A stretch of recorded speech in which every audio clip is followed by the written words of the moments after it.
Playtime is over. Now you are a champion.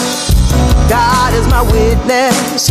Imperfect perfection. Living my mission and winning. See, we are influencers. We have fear but don't stop. I have the confidence to rise to the top. We are standing bolder, shoulder to shoulder. Playtime is over. Playtime is over.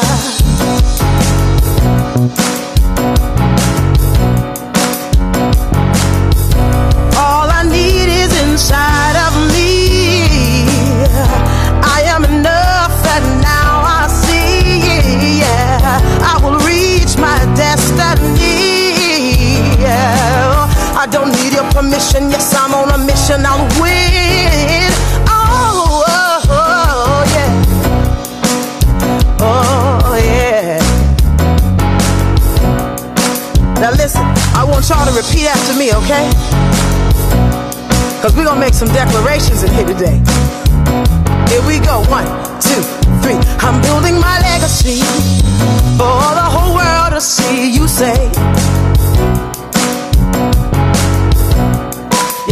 I'm building my legacy for the whole world to see. Say,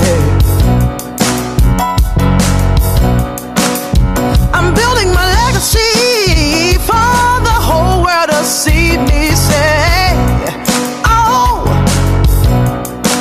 say I'm building my legacy for the whole world to see. You say, we are standing bolder, we're shoulder to shoulder. We are standing bolder, we're shoulder to shoulder. We are standing bolder, shoulder to shoulder. Playtime is over. Playtime is over. Hey, yeah, yeah.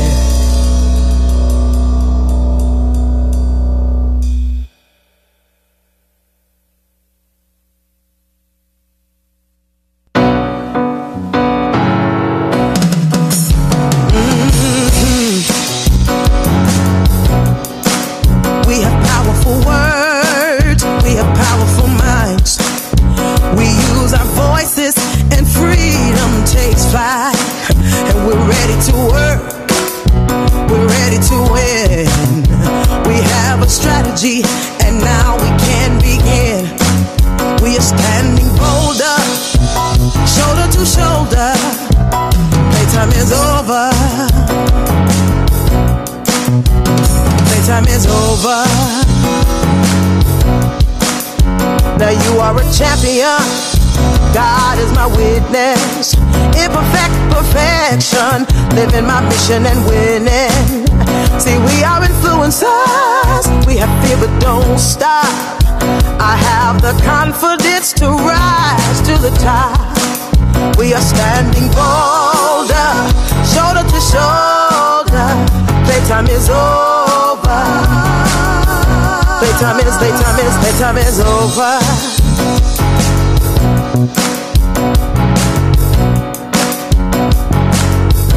All I need is inside of me.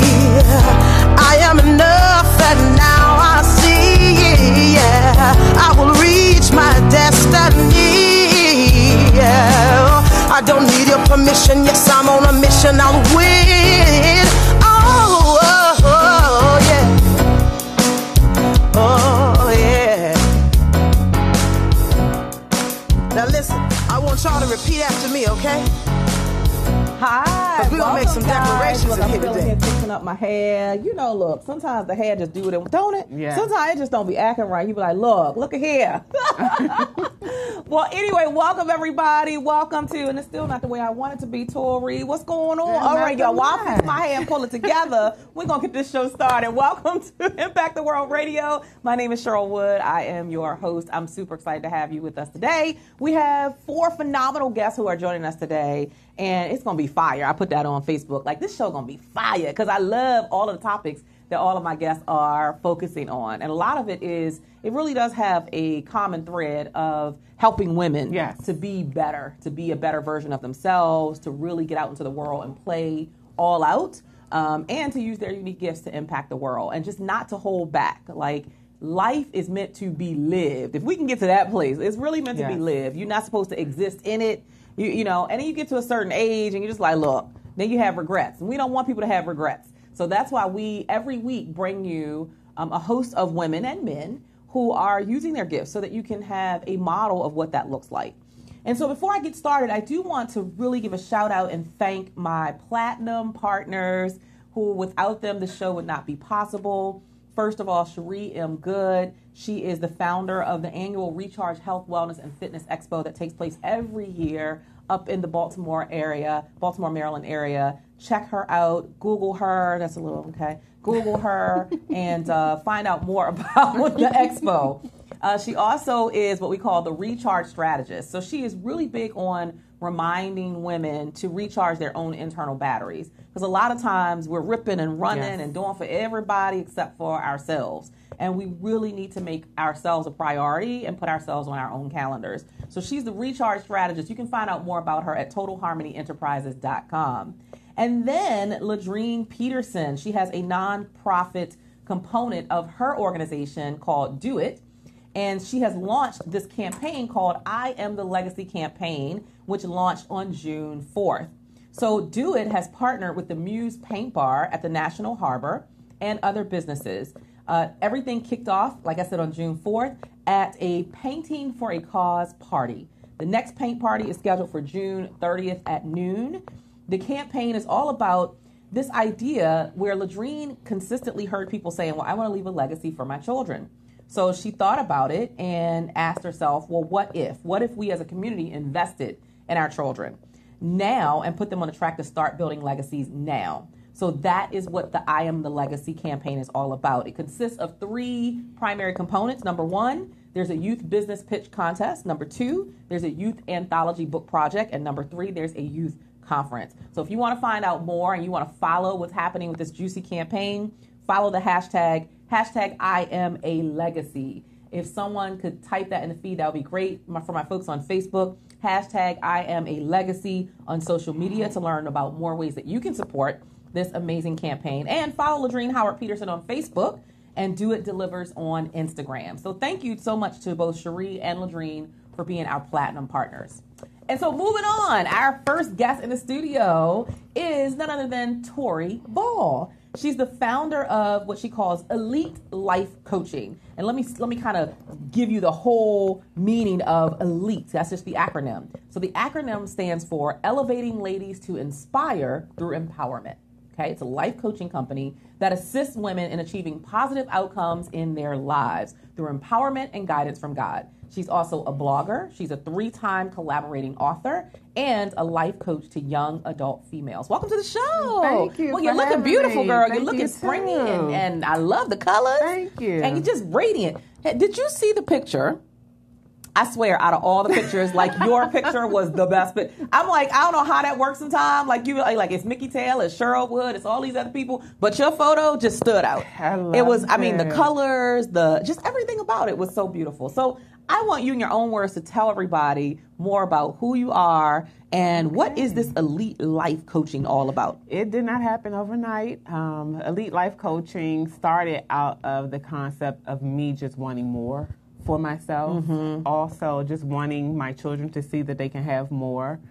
It started just me being a social worker in the criminal justice field and just working with women for at least 7 to 8 years and getting them to get out of the criminal justice system. And I always tell them, don't return back. Getting them to show up. I wanted women to just basically show up for their own life, get off drugs, maybe seek mental health, because mental health is real. We just had Katie Spade that just committed suicide the other day, and then it just came out that her husband was going to do a divorce. So it's more of just getting women out of their own comfort zone in their space to push themselves and want more. Being a mom, a lot has happened since the book has happened.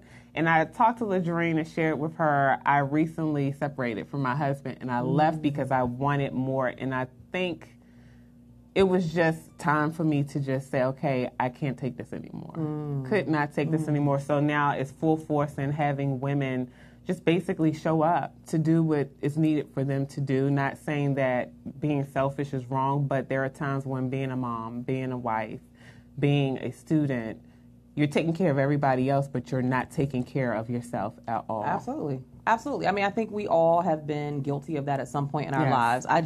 I shared recently that I feel like I'm in this season of discovering who Cheryl is again, because I really feel like I had almost like blinders on for the past, seriously, 14 years. My daughter is the oldest, she's 14. For 14 years, I've been straight like mommy mode. Mommy or business. Mommy or business or marriage, right? One of those three things. Marriage, business, mommy.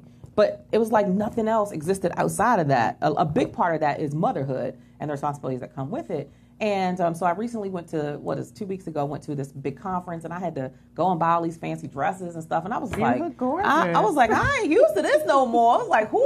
So it's like I find myself in that season where I am discovering who I am, what do I enjoy, what do I like to do. Like when I had kids, I was like 30 or something like that, 30, 31. Now I'm 44, about to be 45 this year. So it is a rediscovering, but I'm enjoying the rediscovery of myself. And that's exactly where I'm at at this time, because I'll be 42 on Monday. Yeah. Oh, all right now. Birthday coming up. So it's a compilation of a lot of things. And I think women, we have so many facets to us that we want to pick and choose just maybe one or two, but we're a lot of things. And I think if women tapped into everything but be organized and strategic in what they do, it will fall into place. And I think a lot of women that I hear say, I don't know where to start. So where do you want to start? Because it's going to start with you and what you seek and what you want out of it. So when a woman comes to you to work with you through Elite Life Coaching, and that's one of the things that she says, well, I don't even know where to start. What is there a process that you take them through, or is there 1 or 2, 3 beginner steps? How do you encourage a woman to get started? I actually start from where they are now. What is it that is the most important thing that you want to do right now at this time? They can say, I want to start this business. I want to even just lose weight. I just want to maybe go back to school. I've had coworkers that say, I want to go back to school. Okay, so what is it that you want to do? I don't know. So have you started researching? Have you started getting your transcripts? You have to start from a place of right now. Just don't say, I want to start here or I want to do this. What is the action plan that you have in place? So we start from the action plan of where you seek to have yourself at right now. Not just, I'm going to dream or I'm going to wish, or I wish I can do this. Stop wishing and just do it. So what I hear from that is, number one, to identify. Yes. Right? So you have to slow down, sometimes have to get in a really quiet space. Exactly. Because life can get really noisy for us, especially as women and busy moms and everything else going on in our lives. So I would say slow down, just get clarity and identify what is that thing that's pressing on you most. Right. Is it the business? Is it going back to school? Is it I want to, move up in my career? Whatever that thing is, identify it. And then what I heard you say is step 2 is then to start identifying, I guess a continuation of identifying the action steps that you can take to make it happen, make it a reality. Exactly. So kind of like your research phase of, okay, what do I need to do? So if I say I want to go back to school, the first thing I might have to do is pull some transcripts, or I might have to go and get the paperwork. So or even do mapping. It's more like mapping. You're mapping what you want to do. And I tell people I constantly map or evaluate every 3 to 6 months. Around my birthday time, I'm always evaluating where was I 6 months ago or where was I 3 months ago? Did I accomplish this? Do I need to continue? It's okay to continue the goals, but at least have a mapping plan and identify what's next. Yeah, because, if you think about it, it's not enough just to wish for. It's not enough just to say what you want. You do have to get into action. You have to be in movement, constant, consistent movement. So if I say I want to start a business, okay, I can say that, but what is that first step that I need to take? Well, the first step might be to brainstorm on a business name, what I want the mission and the vision, create a vision statement, a mission statement, and then it might be going to the state building to get the name registered. Like those can be my first 3 core things that I do. Getting an EIN number, so I'm a legitimate business.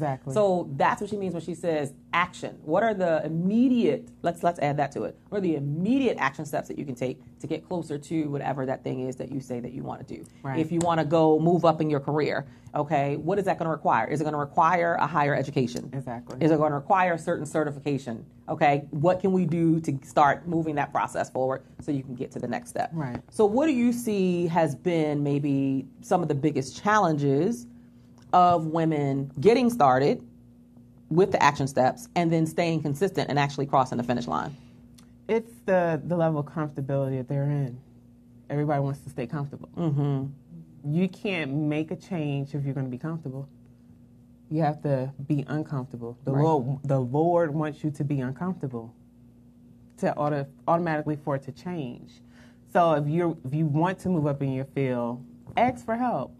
I want an IDP. Ask your supervisor. Help me develop it. Seek out a business coach. I only can do life coaching, but I can direct you to a business coach. Or if you want to do speaking, like for myself, I do the education. I'm in your speaker development class. So those are the things that I want to do to boost more things out of my life. So if you're looking to do more out of what you're seeking, educate yourself.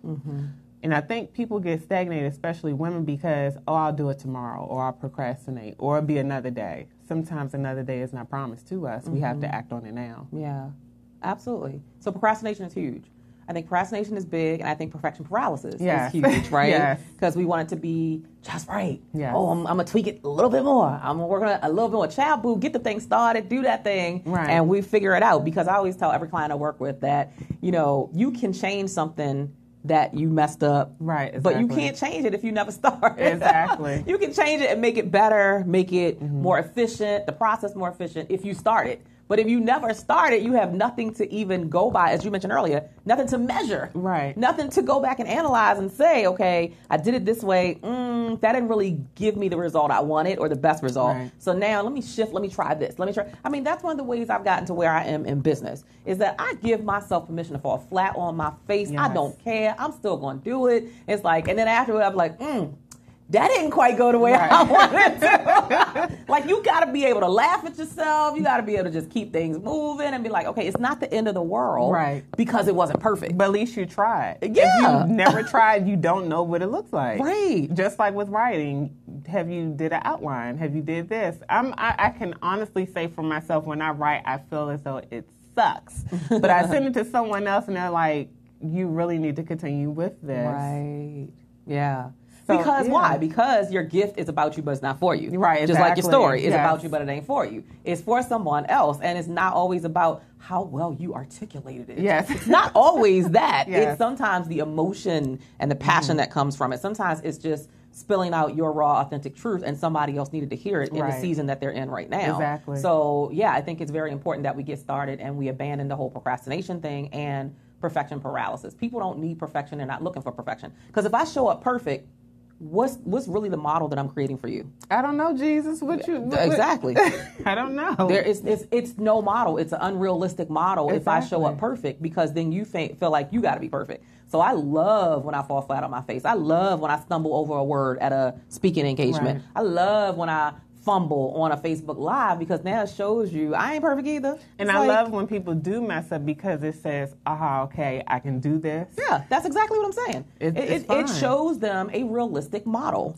It's not an unrealistic model that they can never aspire to follow because you walk trying to be perfect. I'd rather hear someone's failures and struggles than a success. Because it will outline 100 ways of what they've tried until they got to the success. And anybody that you talk to who has achieved success, they got a bunch of failures. They have a bunch of failures. The people that we look up to the most, they have a bunch of failures, and that's how they achieve success. In fact, I was at a conference, and I think it was Simon Sinek. I think he said that success without failure it's absolutely impossible. It's impossible. So talk about another challenge, and you can talk to this of whether or not you've experienced this. But like a lot of the women that I work with, one of the biggest challenges is fear. It's their own fear of inadequacy. It's their own fear of people are going to judge me if I try this thing and, if it doesn't work out. Talk about what you've seen in your coaching practice that you've been supporting women. How has fear played a part in whether or not they get started and or move forward? I personally have fear on a daily basis, but you're going to always have it. Mm-hmm. You're going to have anxiousness. You're going to have fear. I had fear coming up here. Had fear, just doing things. But in order to get out of the fear and to start someplace, you're going to have to move and do it. And for judgment, people can judge you all day. They're going to judge you when you succeed. They're going to judge you when you fail. Let them judge because you're the one that's making the moves to do it. They're making none. Nothing but complaints and judgments. Yeah. That's where they are in the judgment box. You're in the field where you're moving, you're skating, you're doing everything that you need to do, that you want to do, and that God has called you to do. So when God calls you to do something, you basically do it regardless of fear and judgment, because when you operate in God and the Lord, there shouldn't be fear. There shouldn't be. Well, let's talk about that. I'm play devil's advocate because people kill me when they say that, right? They're like, well, God don't give you a spirit of fear, and I get that, right? I get that. So, from my perspective, and I'm a godly woman, I'm a God-fearing woman, but I still believe fear shows up, and I still believe that it's. They say it's false evidence appearing real. I do believe that in our journeys, fear tries to keep you hostage to where you are, right? So I think dwelling in a spirit of fear is where there's a challenge. Right, you can't dwell there, right? Like, so I don't want people to feel like, it's never supposed to pop up. It's going to happen. Shampoo, it's going to pop up. Right, it's going to happen. It happens to the best of us, right? It does, and on a daily basis. And it's just an energy. Yes. Like, that's all fear is. It's an energy that's trying to keep you stuck where you are versus you moving forward through it. So it's like every time people say, well, how do you get beyond the fear? You press through it. As you said, you take the action in face of the fear. Oh my God, my heart is pounding. Oh Lord, my palms are sweating. But I'm going up here and do this radio show. Exactly. You get what I'm saying? But afterwards, you calm and you're breathing easy, and you're like, okay, I can do another one. And that's it. So your confidence automatically boosts as a result every time you press through whatever is that's the fear. So even when I went to this little event, I shouldn't say little, it wasn't a little event. When I went to this event a couple weeks ago, I was in the room with completely different dynamic of success. Like it was next level for real, right? And fear showed up. Yes. Because all these women, most of them are corporate. They have these big fancy titles, and they're senior vice president of this, and they're senior vice president. You know how that go. And everybody throwing their title around. And for a second, fear showed up and was in my ear like, are you sure you even belong here?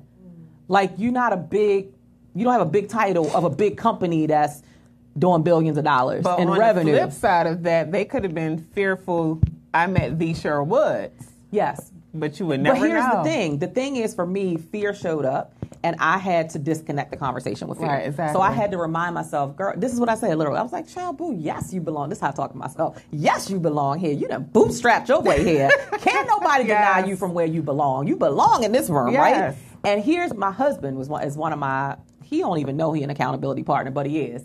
And he said, I texted him, I was like, oh my God, all these people with these big titles and everybody's with this big company and this big company. I'm just sure with my little company, right? And he's like, babe, this is what he said. He said, babe, most of them want to be like you. Exactly. He said, meaning not me, but most of them wish they could leave their job. Exactly. And have their own business on their own terms.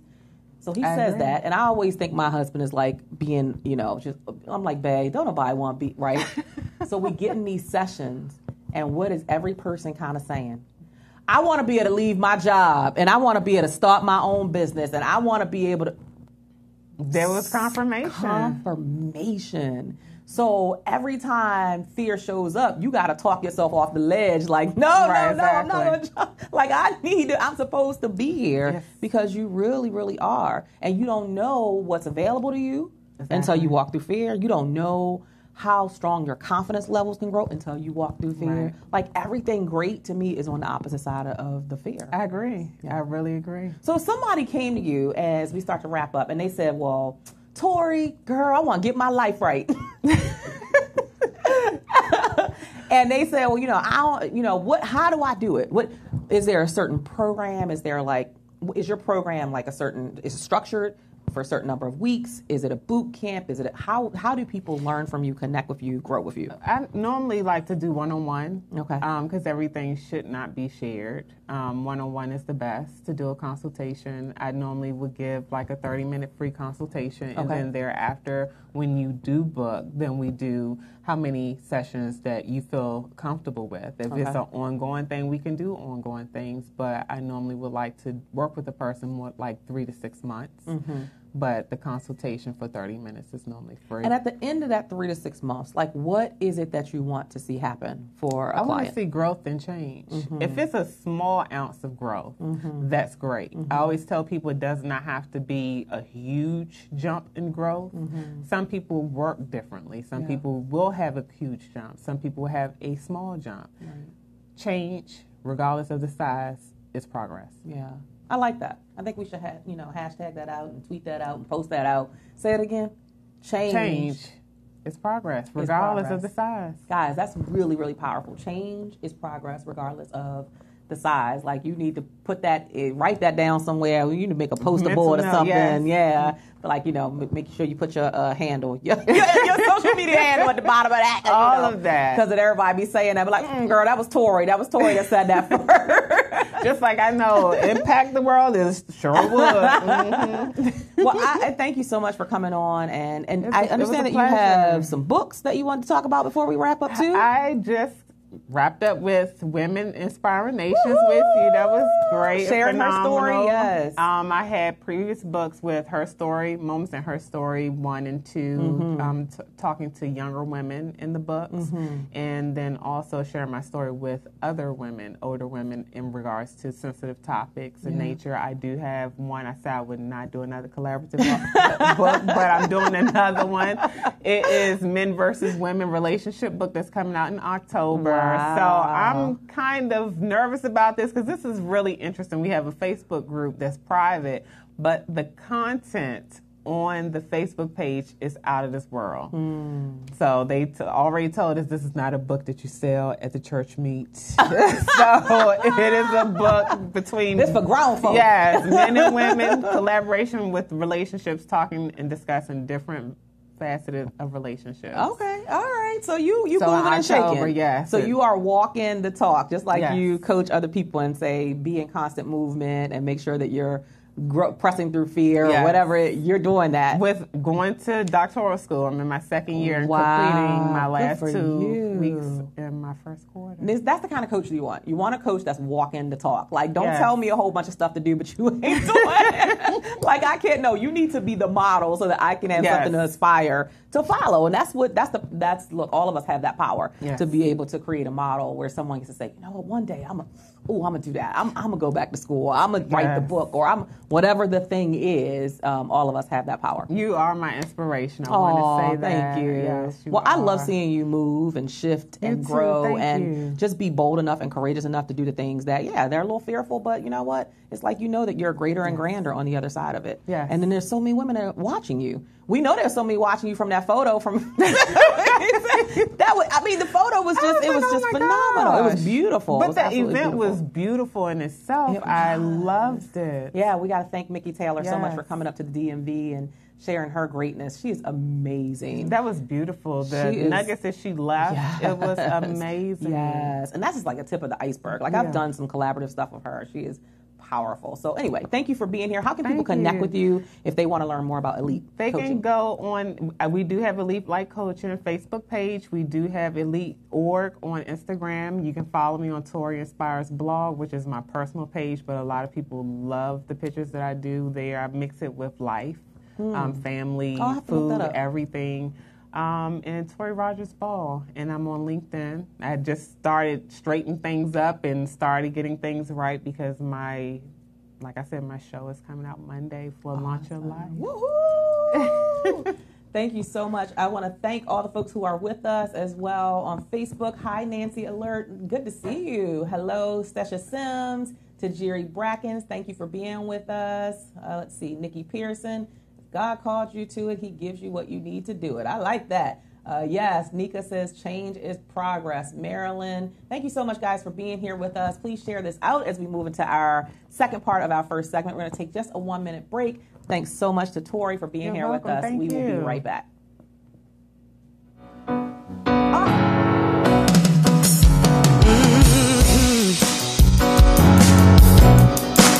We have powerful words. We have powerful minds. We use our voices and freedom takes flight. And we're ready to work. We're ready to win.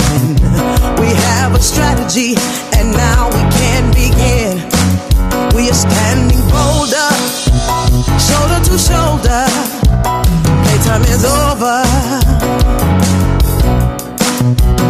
Playtime is over. Now you are a champion. God is my witness. Imperfect perfection. Living my mission and winning. See, we are influencers. We have fear but don't stop. I have the confidence to rise to the top. We are standing bolder, shoulder to shoulder. Playtime is over. Playtime is over.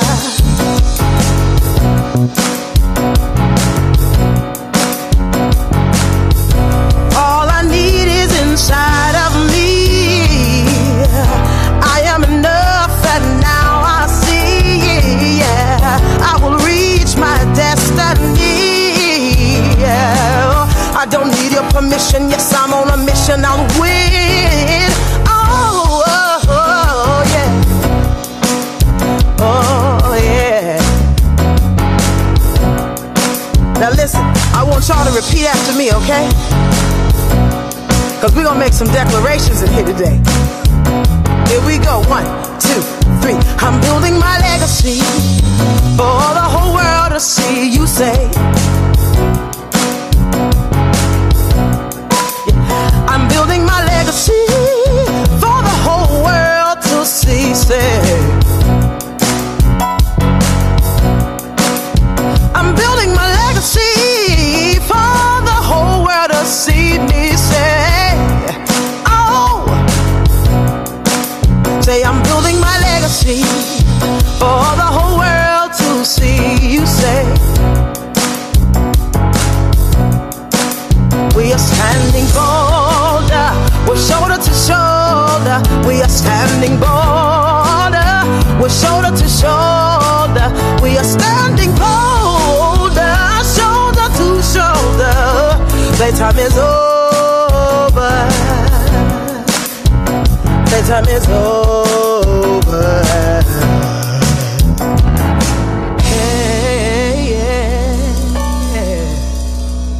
All right, we are back. We just finished up with the beautiful Miss Tori Ball of Elite Life Coaching, and we're kind of continuing that whole conversation about women being our best and showing up in the world in greatness. Yeah. Oh, I like the way they have my little logo thing in the bottom. Okay, I just noticed that. I'm not even supposed to look at the. You ain't supposed to look at the screen. You're supposed to look at the camera, but.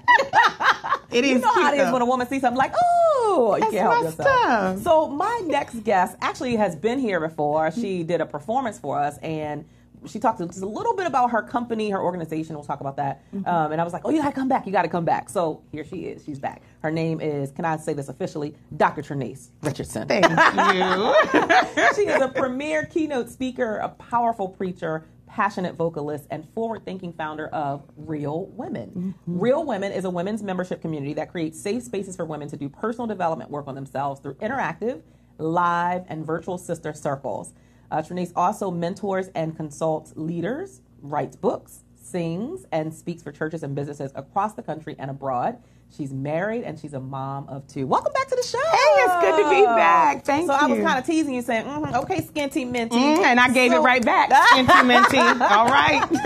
I gave it right back. So what you been doing? What you been up to? Let's talk about that first, and we'll jump into Real Women, because you've been doing some serious personal development and self-care. Yes. So it's really easy for us to tell everybody else what to do and how to improve ourselves. And you should be doing this, girl. You should be doing that. Yep, absolutely. I'm empowering y'all. Yes. And then we put ourselves on the back burner, and in the winter I hibernate. So that's what I call it. And I end up inside and eating what I want and just storing it all for later. So that's what I call it. So what I decided was I was tired of feeling bad from the inside out. Yeah. And what happens is it does start on the inside, and then you start, your habits, your actions start reflecting what's going on with you. So I just decided, I'm going to put myself on the forefront. And I started doing some things. I started with what I enjoy. So I started with some activities I enjoy. So girl, I'm playing kickball. I love I'm that. playing kickball. You know what? You know why that resonates so much with Yeah. me? Because I've been, again, I had this conversation with Tori and some other people that I'm in a season of discovering what I like to do again. Because I feel like I've been so stuck in mommy mode for the past 14 years because my kids were little. Like now they're like, my boys, they're 10 and 11. They're about to be 11 and 12. And they're like, they don't even... I used to put the key in the door, jiggle the key, and they would come running down the steps. Mommy. Now I come in, I put the key in the door, nothing. I open the door, I slam the door so they can know I'm home, nothing. I have to go find people in my house now, right? So the dynamics of my household and my family is shifting. And I find myself in a season where I'm like, what do I like to do? And part of me really wants to take some dance classes. Oh, good. Like I want to do rumba and salsa. And I don't know where to find that at. No. So let me help you because right at the beginning of this, I just decided I need low to no cost just so that I don't have any excuses. So I went to the Parks and Rec Guide and started there. And whether it's the Parks and Rec Guide or the community college nearby, they have something. So just starting there. I mean, we all love to go and finance a personal coach or a personal dance teacher and all, but So community college, the Parks and Rec Guide, you can find something that way. So that's where I started. And I started looking at my son, my 9-year-old. I homeschool him. So I started thinking about, do I want him to see me inactive or do I want him to get active as well? So I started with kickball because that's something he loves to do. Got it. And then also we start doing walks in the morning instead of us just starting. It's okay, come on, we can talk to you. Really? Now see that whoever that is, that means you ain't watching the show. Okay, go ahead. No worries. So we start walks in the morning together just to get activity going, and he was so proud. He did 4 miles the other day. Is so and awesome. He was so proud. We walked 4 miles. So that got my ball rolling. And then I began to eat low carb. I just started easy, low carbs, high protein, and just started taking away some things that I would normally eat. And it's amazing how much better you feel. And it's a physical, more energy type thing, but it's also on the inside. I just feel like I have more to give because, and that's all it is. It really is feeding yourself first, putting your mask on first so that you have something to give somebody else. I mean, so many things that you said in that. I took my kids to the pediatrician yesterday, the day before yesterday. What's today? Wednesday, Monday. And she said to each kid, do you have at least 1 hour of activity every day? Oh, Lord. Like, oh, Lord.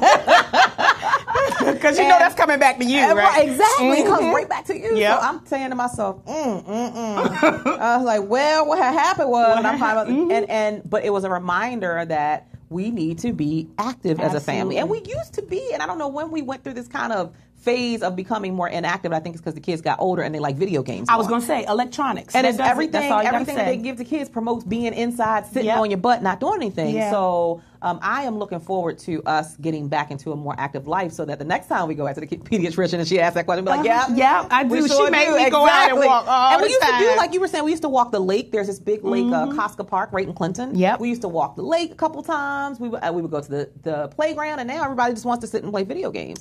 So for me, it was a reminder. But I love seeing the transformation. So tell us, because I always like to use the word release. Are you sharing what you've released? Yeah, I don't mind. So since January, honestly, I fluctuated so much.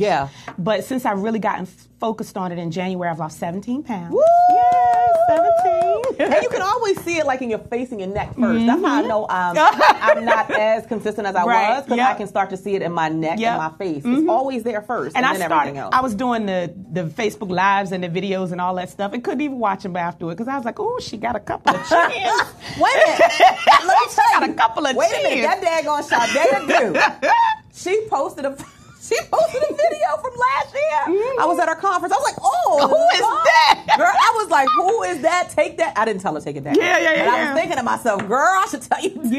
You just got to say, look how far I've come. That seriously, that is, and it's a reminder to keep on the path. Yep. Like even when you fall off, because I feel like I haven't been 100% ever since I left for Africa. I was telling Dr. Trinice this, and I'm like, I want to get back to 100%. I do it kind of like half and half. Right. 50% of the day I do, and 50%. And it's like, no, because I feel better when I'm doing it consistently. Right. So I'm definitely back on, trying to be 100% back on. But I didn't realize it was going to be that hard once I reintroduced carbs and sugar.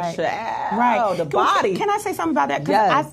Consistency ends up being our issue with most things in our lives, true. right? So true. So the idea of not being consistent, it really is making it our lifestyle. And honestly, the period of going to Africa and enjoying yourself, that is a blip in the screen to your lifestyle. You have made it a lifestyle. Yeah. So it really is just a blip in the screen when you think about your level of consistency. Because the thing is, when it's consistent for you, it always comes back to mind when you get out of order. You know, it's like I gotta get back in order. You just speaking truth, all truth. Because in the back of mind, I'm like, come on, Cheryl, come on now, you gotta get refocused. You know and I'll start the day off good, have a little boiled egg, my little apple, and Cheryl, by dinner, I'll be like, where the cheesy biscuits? Where's the cheesy biscuits? Not the biscuits, the cheesy biscuits. For Red Lobster. Somebody pray for a sister with the cheesy biscuits. Yes. So I know that you talk a lot about, we're going to shift into a different, which still I feel like it's part of balance, right? Yep. But you have this organization, Real Women. Yeah. First of all, is Real an acronym? No, it's not, Okay, an it's not an acronym. acronym. It But literally what is the word real. When did you start the organization? Why did you start the organization? And how are you helping women? Yeah, so thank you. I'm excited to share this with you. So Real Women is, as you said, a membership community. We started as a formalized membership community in 2016, the very end of 2016, where we offered women the opportunity to come in a structured space. But in 2013 is when it was really birthed. And it was birthed in 2013, what I probably thought was more of a Bible study than anything else at the time, just being so spiritual. So I was being so safe. And so I was. I love you. I started it honestly out of my own brokenness. So the idea was I was in church and I was church leader. Full-time ministry church leader. I was in education a leader, award-winning professor and dean of faculty in education. And then I still did women's ministry stuff. I still preached in other churches and did a lot of things. And I was pouring out so much that I did not take time to be poured into.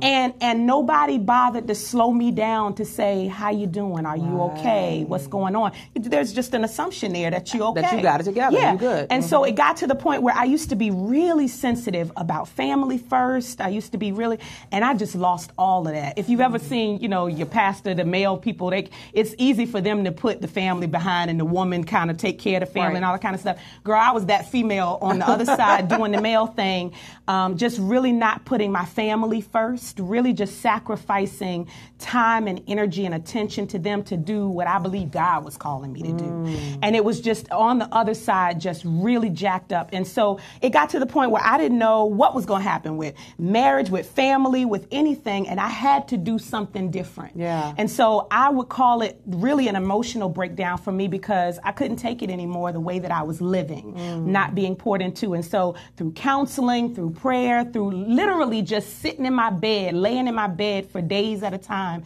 I saw my husband one day looking up how to help a depressed spouse. Wow. And he didn't know I saw it, but just that idea of I need to be poured into. What I ended up saying was, I'm not vulnerable with anybody. I'm not open with anybody. I act like everything is okay and things are not. And I get to cry on my bed like everybody else, but other people come to somebody for some help and I don't. And so I couldn't find the authentic space that I needed. And I know we throw that word around a lot, but I needed it somewhere where I wouldn't be judged, where people wouldn't be like, oh, you have those kinds of you're problems. The leader. You're the not you. So I didn't need all of that. I just needed to be able to be me. Right. And so I created it. And so we started this, and it's so funny because anybody who was there the first time would laugh because I'm a preacher, I did it the way I knew to do it, right? So listen, we had drums.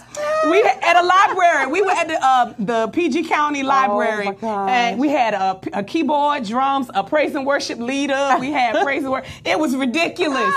And so in the middle of it, I apologized and I said, this is not what God gave me to do for us. This is not what I envisioned. Come back next month. I promise you it'll be different. And from then on, we literally sit in circles and we have a conversation. And it's not me talking to everybody else the entire time. It's a facilitator facilitating a discussion so that we can talk about the stuff that women deal with. And we do it in a safe space. You know, you can be saved and cuss in there. And can I say that? Is that all right? That's real. I love that you call it real women. That's real. You can cry. You can celebrate. You can share your struggles. You can get angry. It's an opportunity. We come with a focused topic. Yeah. And by the end of it, by the end of the 2.5 hours or so, we leave with practical takeaways. But in the midst of that, we facilitate a discussion so that everyone is heard. Yeah, it's a beautiful powerful space. Yeah. That is beautiful. Yeah. I mean, there really is so much authenticity in everything that you just said. And transparency to be willing to say. And I tell people that all the time. I just frame it a little bit differently about leaders having a space where they can, I like to say, break down and have your ugly Oprah cry. Yes. And still have the people tomorrow respect you as a leader still. Absolutely. Regardless of where they see you. And it's not a lot of spaces where we can do that. No. So I value your honesty in saying I was having that emotional breakdown. I know what was going on. And, you know, I will say, even for myself, I felt like, again, I'm in a different season. It's amazing how you go through seasons in life. Yeah. And I'm in the season where I'm just like, I just want to live life. I want to love life. I want to travel with my family. I want to have a good time. And for the past 7 years, like, really, it's been all business. But look ahead, I need a break. Absolutely. I mean, I love what I do, and I love serving, but there has to be balance, word, that balance of, it can't just be all this thing. And so I was on the grind, head down, and I'm looking up like, okay, what am I missing? I'm missing a lot of stuff because I'm not pulling in some level of balance. And so now I'm in this beautiful space where I love my business, I love doing what I do, I love supporting, helping women and speaking and all of that. But that's not the only part of me. That's alive. There's so many other pieces of me. And I love that, you know, my kids and I, we go over to the track and we do go-karting.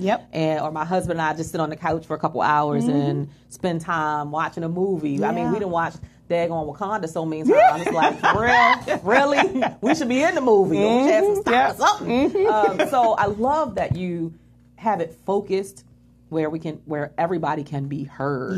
So do you keep it at a certain number of people? Is it you know, intentionally an intimate space? Talk about what a person would experience other than outside of the facilitating of the groups, like what size, all that kind of stuff. Yes. So this is what's beautiful about it. So the goal is to have access to a sister circle, every single woman, no matter where you live. So that's the BHAG. That's the big, hairy, audacious goal that we have in mind. No matter where you live, you will have a local sister circle near you. So what we've been able to do in the DMV is we started with the Prince George's County Circle. And so we've been able to break that one off into a Charles County Circle. Awesome. And we're in Charles County.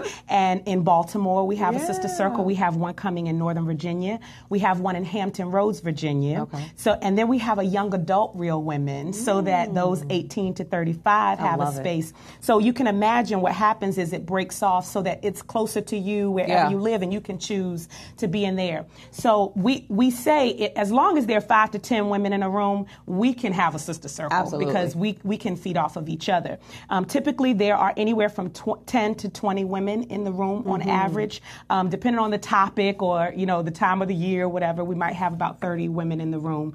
But the idea is no matter what, we're in a circle and we're sharing space with each other. So every single Saturday almost, you'll be able to find one. All of that information is on our website. It's every Saturday? So what happens is every circle meets once a month. I got it. Yeah. Got it. So you can find a circle throughout the entire month somewhere. Exactly, somewhere. And when you become, so you can just attend and not be an all-access member. So if you're in the area or you're near or want to come, you can come to a sister circle. First time you're a guest, you get to experience us, get all of this love soaked in, and then decide if you'd like to continue coming or not. If you like to continue coming, then you come and you just pay $20 to come for 3 hours. We feed you, we pour into you, you get prepared topics and all those types of things. But if you decide, you know what, I want to grow with this community. This is a safe space where I want to grow. You become an all-access member for a low to no cost monthly or annual fee, whichever one you decide, and you get to go to all of them. So you literally could go to any sister circle. So just like there's a sorority or somewhere that has a local chapter wherever, and you can go to all of those meetings, it's the same way with Real Women. So that's how we structure them, so that and we have connectors who are helping us establish sister circles in new areas. So that's just, it's so beautiful. That's so We're beautiful. growing. Yeah, we're growing. women need other women. Absolutely. I mean, it is just my daughter tried to get me to have another child. We're not having that conversation though. Ain't no more. I'm done reproducing. Yes, that is over. My equipment is gone, so it's not happening at all. Me too. It's gone. It's done. But she wanted a sister so bad, and I'm like, well, you can find a really good friend, but you have to. And we talk about friendship and how to really see who really is your friend and who's not. But I always talk to her about the importance of women needing the support of other women. Like, don't ever try to do it alone. Be alone, because women understand women different than. I can talk to my husband. It's not going to be the same if I talk to my sister. I could tell my husband, babe, I just got booked for a gig. It's paying me $10,000. He's like, oh, that's good. That's really, babe? That is really wonderful. That's the response, babe. Really? Nice. I call my sister. She'd be like, yeah, girl, we gonna turn up, right? It's a whole different reaction. And it's that way with any topic or issue or whatever might be happening. It's like it's a different understanding, I believe, from woman to woman versus in any other space. So I love that you're creating that space. Yes. Yeah, I just wanted to say, for some women, they haven't had that girl experience with women, and it keeps them from women connections. I was going to ask you, are there any challenges? Well, it's interesting because we just don't have it in our circles. We set the tone at the very beginning, and they laugh because I have a little subtle move, and all the facilitators know it. Well, I'll just get up and if it looks like it's going awry or somebody's being a little too judgmental or whatever, I'll just get up and just come quickly and calmly, and then we steer it into another direction. So it very rarely goes there in our circles. We really just cultivate a wonderful space with each other. But what keeps some women from coming, even from risking and taking the step to be in a space with other women and to reveal some stuff with some other women, is that they've been hurt before with other women. And I would just say, take the risk. It's worth the risk to try again, because there are some of us out here who are not looking to compete with you, who are not looking to be jealous of what you have, hate on you, gossip about you, all those types of things. We really know we need it, and we want to be able to give it to other people. So just take the risk. Don't give up on. And I mean, I've had my own stint of relationships that went awry, didn't go the way I thought it was going to go, friendships, whatever. It is what it is. But look, if I lose love, I go search for it again. Absolutely. So, right. You don't stop. You don't stop looking for a man just because that one was bad. That's a good point, Cheryl. You go out and you get a new one. That's the truth. So, okay, we can do the same thing with our sisters, right? It's like, Absolutely. okay, maybe that one was for a season. Absolutely. Right? And it doesn't mean that it was all bad. It was for a season, and that season is done now. I'm moving to another. And truth be told, we've probably been the one who wasn't the best friend to somebody. I mean, truth be told, I haven't been the best friend. I keep hitting my mic. I haven't been the best friend to some people. And so I've got to be humble enough to realize, I need this, and I need to be open to being this for someone else too. And that's why sometimes it is the season, because you need to learn something to be a better friend to a person, right? Like, you're right. Sometimes it is. It's like, you know what? That relationship could have probably went differently had I had this skill set. Absolutely. And you develop that over time. You develop that through opening yourself up, through other experiences. So I just love everything about that. I'm going to have to come to. Thank you, girl. Do you always have them in the same places? Or do they move around? Yes. So we are in PG County, because I know that's where you are. In PG County this month, we've been there for 2 years. You know Candace Camille, the Pure Euphoria Wellness Center. We've been there for 2 years, and this will be, June will be our last time there, but we'll be sharing all of that information information about where we'll be next, the next transition site. But right there at Pure and Euphoria Wellness this coming Saturday. So if you're in or near PG County, we would love to see you at 11 a.m. At the Pure and Euphoria Wellness Center. And again, you can go to realwomenrock.org to check us out. And we're there every second Saturday. And then fourth Saturdays, we're in Hampton Roads, Virginia, and Baltimore, Maryland. And then on first Saturdays, we're back in Charles County, Maryland. And all that is on the website. So ultimately, the big vision, Yeah. like if we're looking, I don't know, let's just say 3 years down the road. Absolutely. What will be happening with Real Women? She's like, oh, I got goosebumps. Yes, because I see it. I love it. You got to be able to see it before it ever manifests, right? Absolutely, I see it. So we are nonprofit. And we are securing our 501c3 right now. Yes, I'm so excited. And so in 3 years, we will be across the country. So the growth is, it's starts the way that it starts, and then it accelerates and picks up. And we're in that acceleration phase where people are calling saying, we want you here, so how do I do it? And we have a process to get that started. So we will be sister circles across the country and abroad. We host an annual intensive every year where we bring all of the sister circles together. Nice. So we're like really Hampton Roads in the house, right? Baltimore in the house. Everybody representing, right? And we call it a sister circle on steroids because it's like 2 or 3 days of us just digging in deep to grow together. And so September 14th through the 16th is our intensive coming up this year, and we're calling it a voyage to remember because we're going to be in Virginia Beach right on the water. Awesome. Yeah, that's fantastic. So we'll be hosting those, and so those will have hundreds of women attending those in 3 years. And we will have the kind of budget that allows sister circles to be sponsored by organizations and companies and businesses to just sprout up because they're being sponsored by folks. So I'm excited about that. And then I'll be all over the place talking and speaking about it. Well, first I got to say, I have to, if you guys haven't heard this, that Dr. Trinice actually is going to be one of our featured speakers at A Woman's Narrative. Yes, I'm so excited. A live one-day summit where women are sharing their stories and just powerfully using what they've gained in life, the skills, the characteristics, what they learned through their failures and their challenges, and they're taking that and compiling it into a presentation that serves people who are there, who show up in the audience. As a part of that, we have Miko Branch, who is the co-founder of Miss Jessie's hair products. She's going to be there with us as well. But Dr. Trinice is going to be one of our featured speakers on October 20th. And thank you for doing that. Oh, absolutely. Yeah. You know what?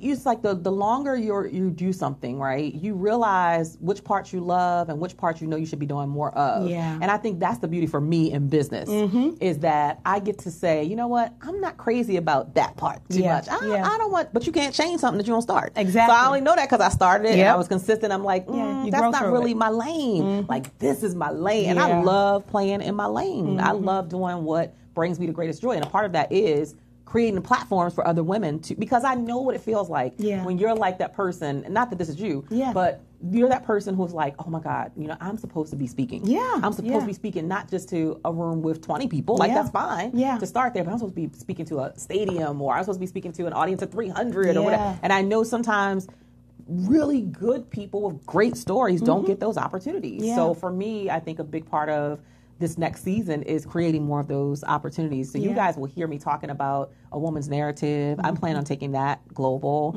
I want my next stop to be Paris. I'm with you. I'm in talks with a hotel about hosting it there in Paris in May of next year. So just continuing to grow and but I love what you're doing with these sister circles. Real Women. Give them the website one more time. Realwomenrock.org. Real Women Rock. Come on now. And then tell us about the book before we wrap up. Absolutely. So we wrote a book together. I have a core team. Shout out to the team. They are awesome facilitators and team members. And the core team wrote a book together called Real Women on the Journey, a traveler's guide for everyday life. And it's a compilation of all of our life stories. And then at the end of each story, you get to write your journal reflections. We ask you questions at the end. So it really is a sister circle in a book. You get to interact with us. That's beautiful. Keep up the great work. Thank you for coming back. First, you blessed us a few months ago with song. I mean, she tore down the house, y'all. Bless you. Now you bless my soul with this whole idea of having these sister circles and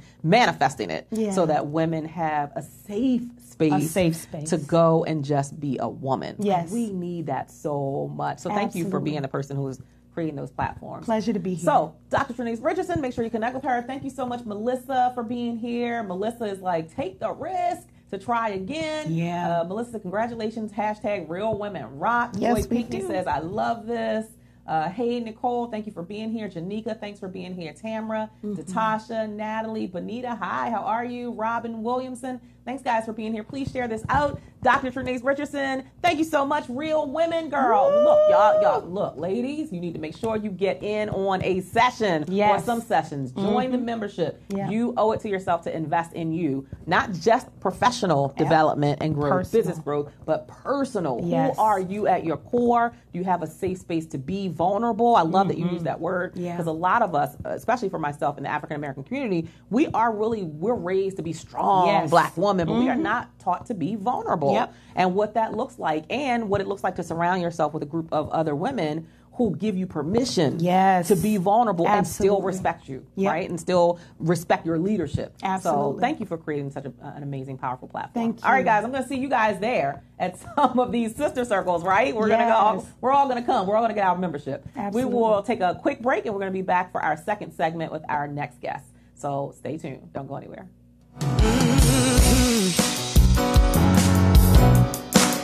We have powerful words, we have powerful minds. We use our voices and freedom takes flight. And we're ready to work, we're ready to win. We have a strategy and now we can begin. We are standing bolder, shoulder to shoulder. Playtime is over. Time is over. Now you are a champion. God is my witness. Imperfect perfection. Living my mission and winning. See, we are influencers. We have fear but don't stop. I have the confidence to rise to the top. We are standing bolder, shoulder to shoulder. Playtime is over. Playtime is over.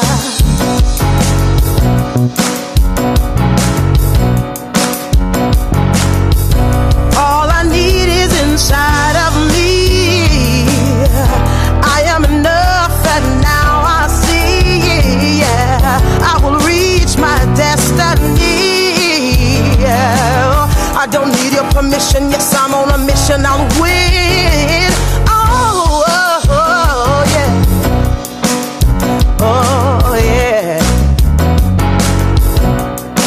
Now listen, I want y'all to repeat after me, okay? Because we're going to make some declarations in here today. Here we go. 1, 2, 3. I'm building my legacy for the whole world to see. You say, I'm building my legacy for the whole world to see. Say, I'm building my legacy for the whole world to see me. Say, oh, say I'm building my legacy for the whole world to see. You say, we are standing bolder, we're shoulder to shoulder. We are standing bolder, we're shoulder to shoulder. We are standing bolder, shoulder to shoulder. Playtime is over. Playtime is over. All right, guys, we are back. Look, I got to give a huge shout out to the amazing Tammy Turner, who wrote, produced, and performed that song at the Playtime is Over annual conference in November. And we have just, taken it on, as I announce every week, as our anthem here at Impact the World Radio. And we love it. I mean, every time I come in here, no matter what I've been doing, I come in here and I get to rocking, I get to shaking, I get to snapping. And it has that little oomph to it. So thank you so much, Tammy Turner, for sponsoring that song for us here at Impact the World Radio. All right, my next guest is a powerhouse, and you're going to find out why in just a moment. Her name is Makiba Clay. She is a dynamic and engaging global leader who has a distinguished career that has garnered accolades from professional organizations and associations, as well as international organizations and national publications. As a diversity and inclusion expert and leadership strategist, she is a notably sought-out author, speaker, trainer, and consultant who has worked for over 20 years with leaders in the federal government, local and state government, nonprofits, and educational institutions. She has presented keynote addresses, lectures, and workshops at local, state, national, and international conferences on issues related to diversity and inclusion, education equity, women's leadership and empowerment, social justice, and organizational change. Wow. That's all I can say. Wow. It is so good to have you in the studio. Welcome. I'm so excited to be here, Cheryl. Thank you so much. Well, first, look, let me start the conversation before we jump into your story and what made you get into this space of work, and just say thank you, because we were just talking about, with Dr. Trinice, we were talking about women and women kind of supporting each other and helping each other. And so when I went to South Africa, I guess it's been about a month ago. It seems like it was yesterday. We didn't want to come back. We did not want. I've never been on a trip where I didn't want to come back. I wasn't ready. Oh, wow. But we were not ready to come back. None of us, not myself or my family. But when I went there to actually be honored as a global leader. And I want to give a huge shout out to Tiara Destiny Reed. Thank you so much for honoring me for my work with girls and women. So, but I went and I was like, look, as a person who knows that I was born to speak, I'm like, I cannot go to South Africa and not speak to somebody. Absolutely. Like, that's just not happening. It can't happen. And so I tapped into my network and I said, somebody has to know somebody who knows somebody who knows somebody who can connect me with some type of speaking opportunity while I'm there. And sure enough, it was this sister here, Makiba Clay, who had a connection, and I knew that she traveled globally. I remember that, and I sent her a note saying, hey, this is my desire, this is what I want to do. And she connected me with Pearson Institute of Higher Learning in South Africa, where I was able to go and pour into about 55 young girls, college girls, and it was amazing. I knew it would be. Oh, my God, it was amazing. I was so excited that was able to work out, Cheryl. I don't know if you remember, I'm actually named after a South African. So I come by my work, honestly. My father, who we just celebrated his 4-year anniversary of his transition on Sunday, and we did that by watching Mama Africa, my sister and I, screening that film, which is about a woman who was also a powerhouse South African woman who was not only a beautiful songstress, just a lovely voice, but also an activist, someone who stood up for social justice and human dignity, right? And so my father gave me that name, and it seems as if that breathed into me my destiny. This is the very work that I do. And so when you said you were going to South Africa, you asked me about a connection. I said, by all means, because I knew that you and your family would have a great experience. But then, two, I knew that the women would just be all over you like they were. My God, it was amazing. I saw the pictures. And look, I'm going to be honest. Sometimes, I work primarily with women. I do serve young girls. But sometimes when you're serving younger girls, you're not really sure what the level of engagement is going to be, right? These girls, they didn't want you to leave. They already emailed me. It was like, well, can we do some more sessions either here or virtually through? Can you do? And I mean, their engagement level was amazing, which made it so much more amazing for me to know that I was really not just there speaking, but making an impact. You know what I mean? There's such a difference. A huge difference, because what I've noticed being on the continent, and I've traveled all across the continent for 24 years now, west, south, all over the continent.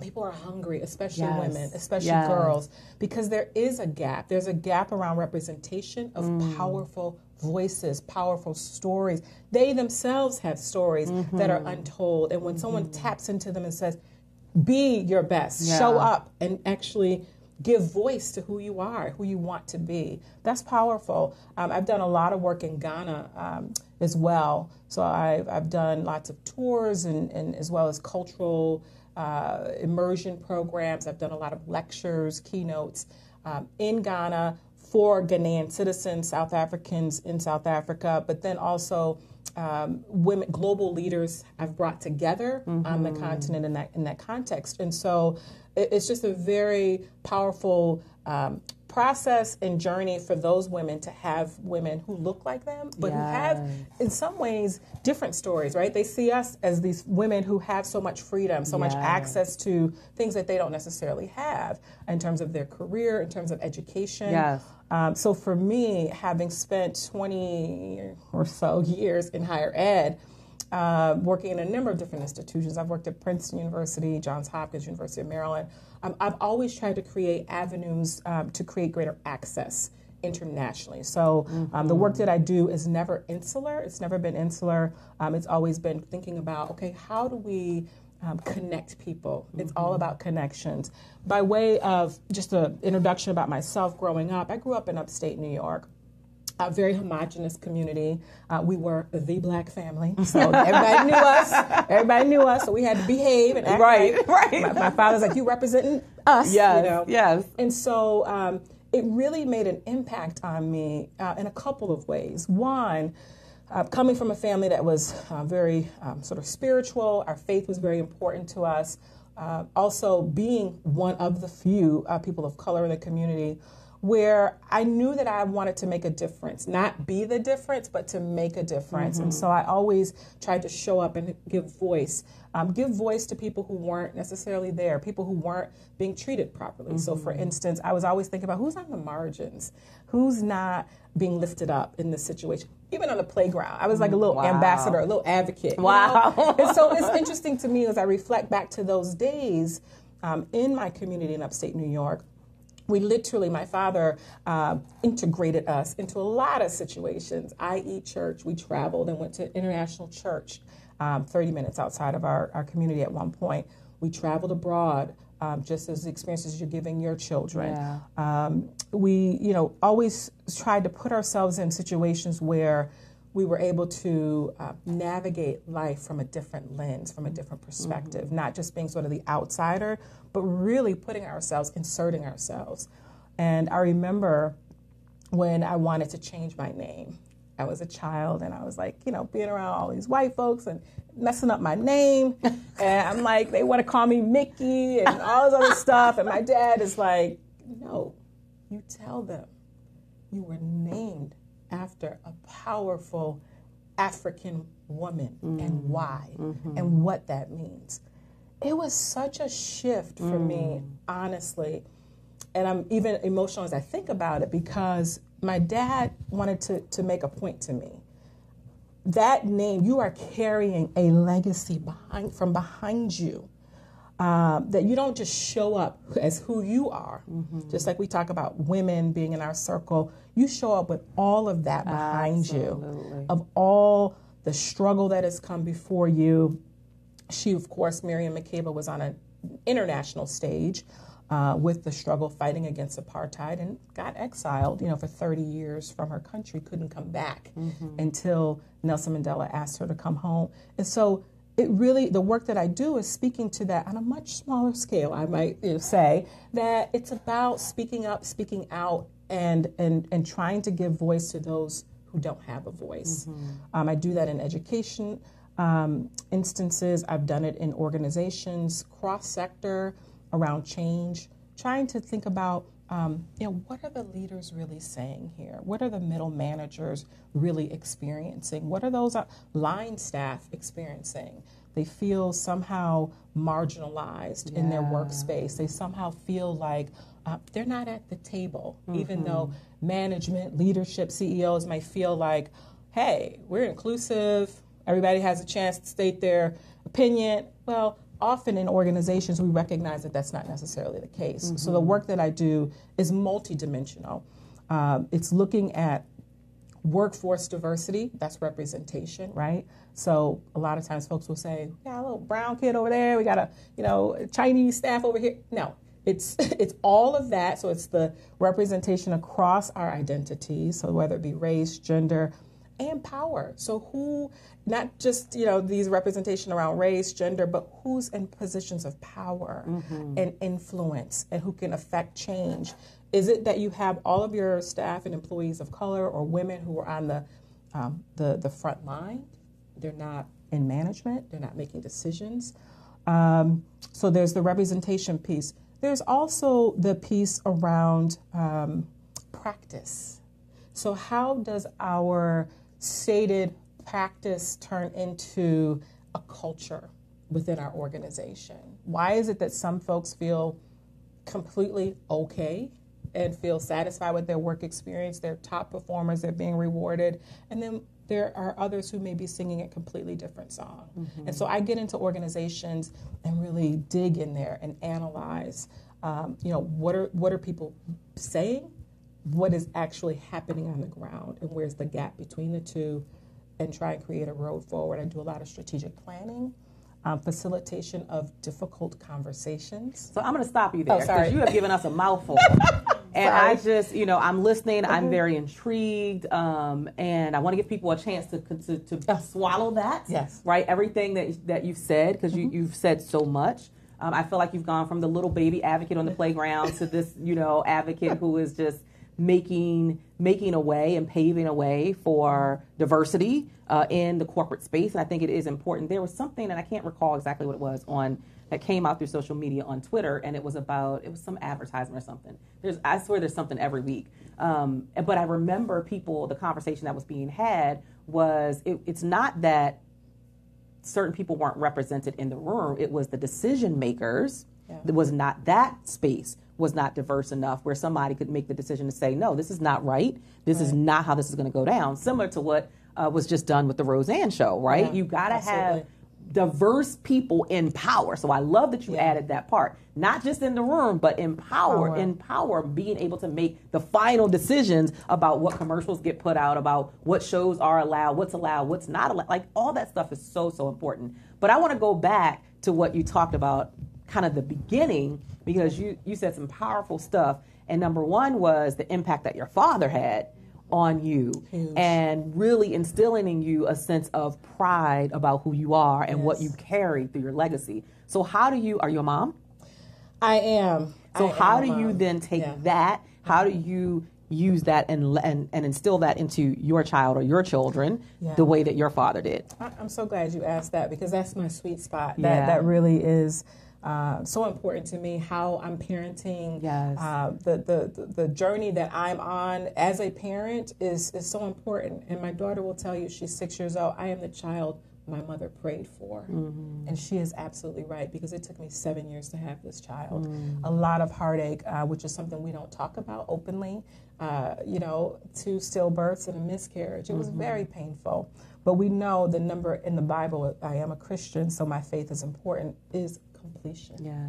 7, absolutely. She was born the 7th year of our marriage.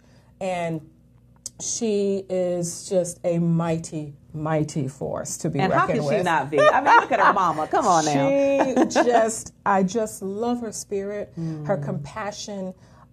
She is a child of faith. I almost called her a woman of faith. I'm speaking that into the future. Yes. But she really, everything that she does, and I said, man, this child has been here before.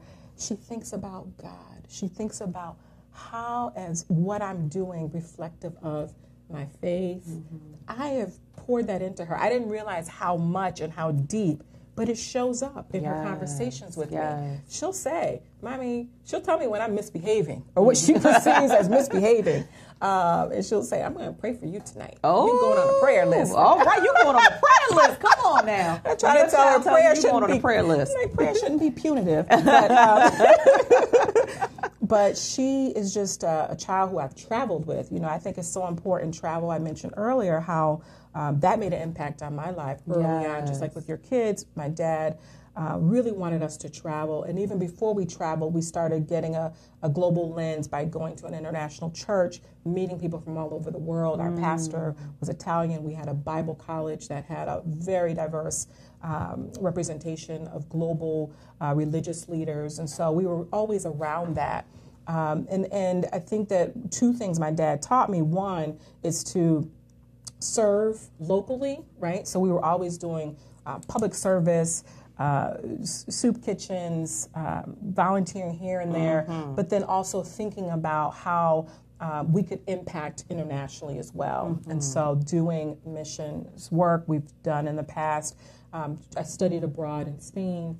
and traveled all over Western Europe when I was a high school student, as did my sister, which was great. I know you have a twin sister. I'm an Irish twin, which means we were 10 months apart. Oh, well, my sons are Irish twins. Oh, okay. Yeah, they're 10 months apart. They're absolutely 10 months apart. Yeah. So right now we're the same age. Yes. Until July. That's my boys, October and December. So they're from October to December the same age. Yeah. So we just grew up in that. It was just sort of the norm. And that's another way how I felt different than the folks that I grew up with in my direct community, because it was all about, they were very focused on just the local sort of, I'm here, I'm going to go to school, maybe go to college after, work in my parents' business, or become a teacher, or go off to nursing. That was fine. Yes. But from even my daughter's age, I felt like I was trying to bust out of a box. Yeah. I knew it.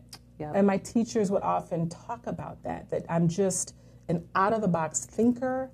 My mindset, is just not there. It's always about, how do I push boundaries? When I do that in organizations, how do we push boundaries to think beyond what is in front of us? Yes. That's how you get at great solutions, which is why inclusive and diverse workforces matter. Yes. Someone posed this question about, I was on a panel, a session, and they asked, how do you manage the tension, as they called it, between diversity and inclusion and excellence?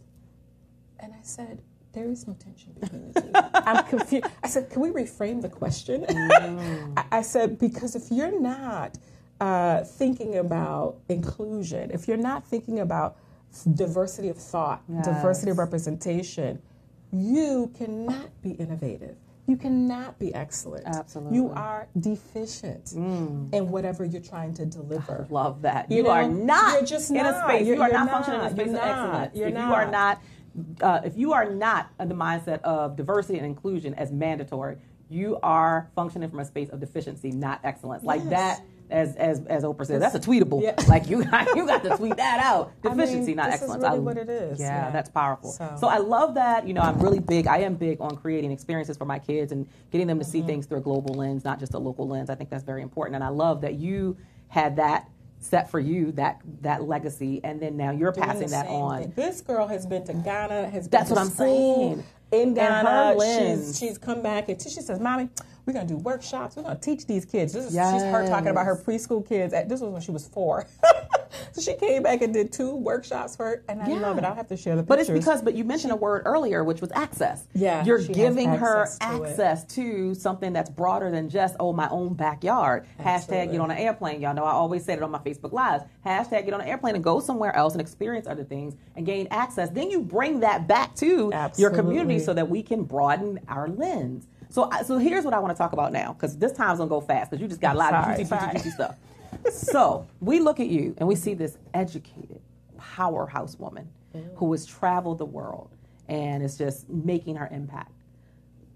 Has there ever been a piece where your confidence was not what it is today? Because people often ask me, they'll see me on stage and like, have you always been this confident? And my answer is absolutely not. Yeah. So have you always been that way because of what you had instilled? Have you ever been challenged with confidence or any other fear about who you are and how you show up in the world? And if so, how did you move beyond that? Yeah, Cheryl, this is a very real issue, and I'm glad that you're being transparent yourself and allowing me to be.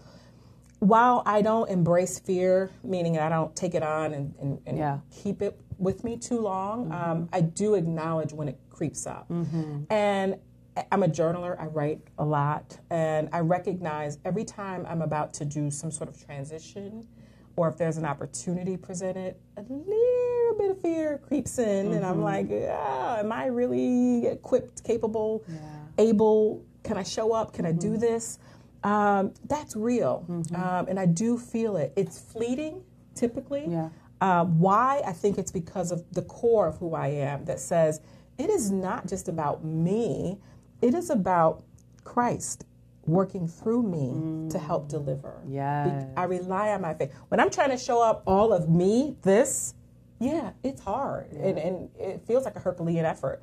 But when I think back to God's promises to me about never failing me, never leaving me, and how I can do all things in His strength, I just say, am I bigger than God? No. Right. So I can, in fact, do that. Specific examples. I remember when I got a call that two colleagues had nominated me for a position. I was here in Maryland for 10 years. I got nominated for a position at Princeton University. Wow, big league, you know. I said, this is really amazing. And I was like, but I don't know. Something about the Ivy League. I don't know if I could fit in there, you know. And my colleagues were like, this job was written for you. This is perfect. And then I called my dad, who was living in upstate New York at the time, and I said, Dad, what do you think about this? He said, girl, you better go get that job. Right. What's the question? Right. What's the question? I love it. What's the question? So I just, had the opportunity and showed up and delivered, and it was just an amazing learning experience over the 8 years that I was there. But there are other examples, like when I decided to start my own business, it really was a couple of reasons why I decided to do that. I was caring for my dad, who was terminally ill at the time.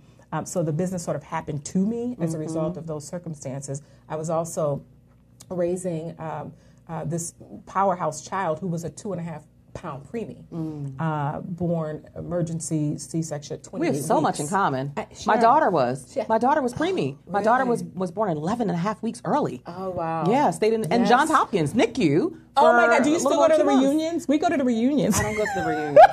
We go to reunions every Something July. else to add to my calendar. All right, we talk after the show. That's my husband. He's like, are we going to the NICU? Wow. Reunion? Oh, that's But anyway, awesome that you do that. That's So fantastic. yes, she was born at Johns Hopkins. So because of the culmination of all of these pieces of my life, it just so happened I was chatting with a colleague, talking about some of the pressures, and then emerged an opportunity.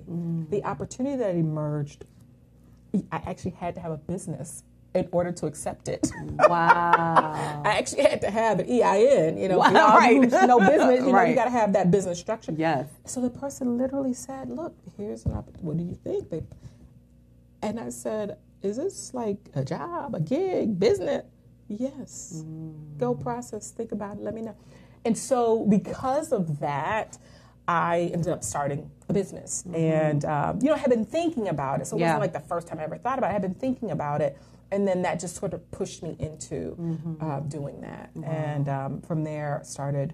All I know is this: your gift will make room for you, it right? really And it sounds like does. that is what has been happening in your life, is that your gifts have been making room for you. Absolutely. And I love the space from which you function. I can't stop thinking about Daddy and what he instilled and how he emphasized that name. No, don't change the name. Like carried the way. So do you know what that name What is? you stated though, as you were kind of speaking, one thing that I really, really heard loud and clear was that even when the fear showed up minimally, right, and you were thinking about whether or not you should take that position, that once you took the position, this is what you said it was one of the greatest learning experiences of my journey. And that's what I want you guys to always remember. It's like, you can't grow if you won't even say yes to the opportunities that are presenting themselves, because you're allowing fear to hold you hostage to where you are, because you're questioning, am I good enough? Am I equipped? Can I do this? Can I fit into the Ivy League? Or for me a couple weeks ago, do I fit into this space with all these people with these big titles, But you have to give yourself that permission to go, to give yourself the green light to say, there's something I'm going to learn from this. And really, I believe if your life is really as fulfilling as you want it to be, that it's always going to be, you're always going to be a student. So you should always want to be in a space of learning. So every time I walk through a new door, that scares me silly. Yours might be fleeting, honey. Mine be like, what? my therapy showing up hard, because I go back, it's all about my background. And my background is like, okay, are you good enough? Can you really do this? You don't have a college degree, you don't have it. But that's just fear showing up. And I have to put all that to the side, and like you said, and know that I'm showing up in the strength of God, who equips me, positions me there. So if he positions me there, he's going to work through me. I can never fail. I cannot fail. Yeah. And so I just learned so much in those opportunities. I could talk to you all day. I could listen to you all day, because you have a vast level of knowledge and experience, and just the traveling and everything that you've done and that you are doing. And I know your future is just like, you're just going to knock it out of the park. I'm really excited about my future. One thing I'll mention, you said you're going to Paris or working on a Paris thing. My 6-year-old has me planning this Parisian journey for her once she found out that my husband and I have been several times, because he lived in the UK for 15 years, so we would hop all around Europe. But anyway, she says, I have to go. And she has this Eiffel Tower ring that she wears around, and she keeps telling everybody, I'm going to Paris. So we will be there in August. I love it. In addition to that, I've been doing more work in the arts and culture arena, which is sort of new. Or people think, well, arts and culture, aren't they open? Aren't they diverse? Aren't they thinking about issues of inclusion? Well, for a long time, especially museums, they have not been. They've been institutions that have the old guard is just there, right? It's been white, it's been very elite, very conservative in terms of, I'm talking about people who run the institutions, not necessarily the artists per se. And so I have a real opportunity. The last couple of years I've been doing some consulting in that space, helping leadership, mid and executive leader and boards think about how to be sort of thoughtful, planning ahead for the future, because we all know, looking at changing demographics in terms of audience, in terms of leadership, baby boomers are moving out. Absolutely. And what are those baby boomers who've been occupying the space 25, 30 years? They're all white. Yes. And so what does our audience look like? Yes. We're in it's a sea change. And I think people, not just in the art and culture world, tech is dealing with this as well. Yes. STEM, that whole arena, we're starting to think differently about. So if anything else, it is the business case for diversifying your institutions is really more urgent than ever. But I think it's also, in terms of the arts and culture, it's about the stories. We're talking about stories now, right? Yeah. And the stories that we tell. Think about how powerful it was when we saw the little girl, whose name I'm forgetting, saw that painting of Michelle Obama. Yes. I will never forget that, because a few years prior, Michelle Obama, in her remarks talking about the Whitney Museum, she says, it's a place that I didn't think belonged to me.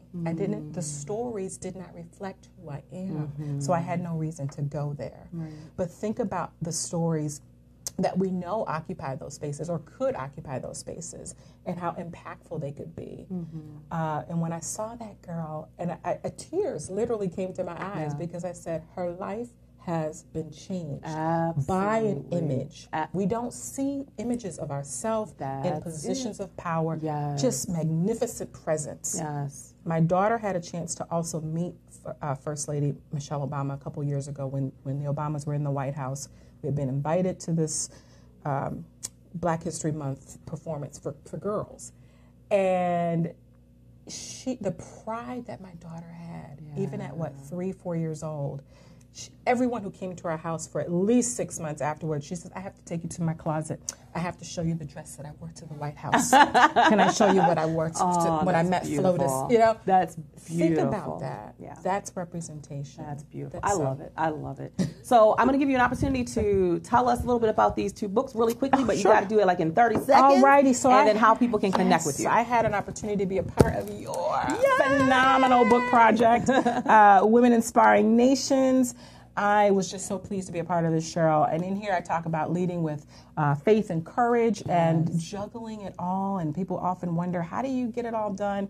It doesn't happen in one big swoop, but it can happen. And I talk about that. Other women, 24 other women, talk about their journeys as well in work, love, and turbulent times as well. Yes. This is another book project I was a part of, Daily Dose, a 90-day journey to direct and guide women in business. So here I talk about crossing boundaries and borders. Whenever I find them, I try to hop over them in whatever way I can. And I try to do that with organizations as well, not to see boundaries and borders, but to see opportunities that they can leverage. Yeah, shout out to Melanie Bonita. I know her. Yes, Melanie Bonita is amazing, dynamic publisher, author, and women's advocate, just as you are.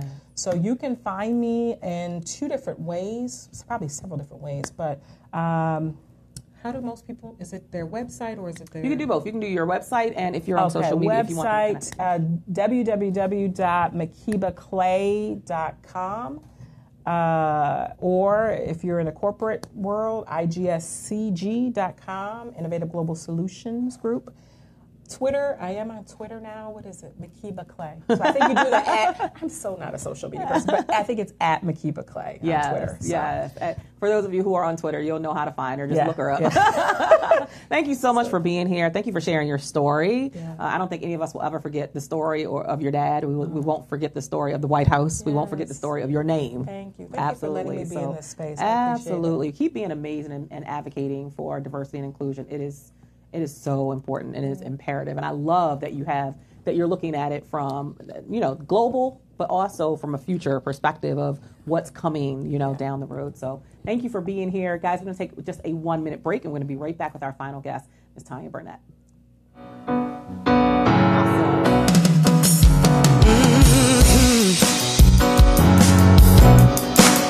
We have powerful words. We have powerful minds. We use our voices and freedom takes flight. And we're ready to work. We're ready to win. We have a strategy and now we can begin. We are standing bolder, shoulder to shoulder. Playtime is over. Playtime is over. Now you are a champion. God is my witness. Imperfect perfection. Living my mission and winning. See, we are influencers. We have fear but don't stop. I have the confidence to rise to the top. We are standing bolder, shoulder to shoulder. Playtime is over. Playtime is over.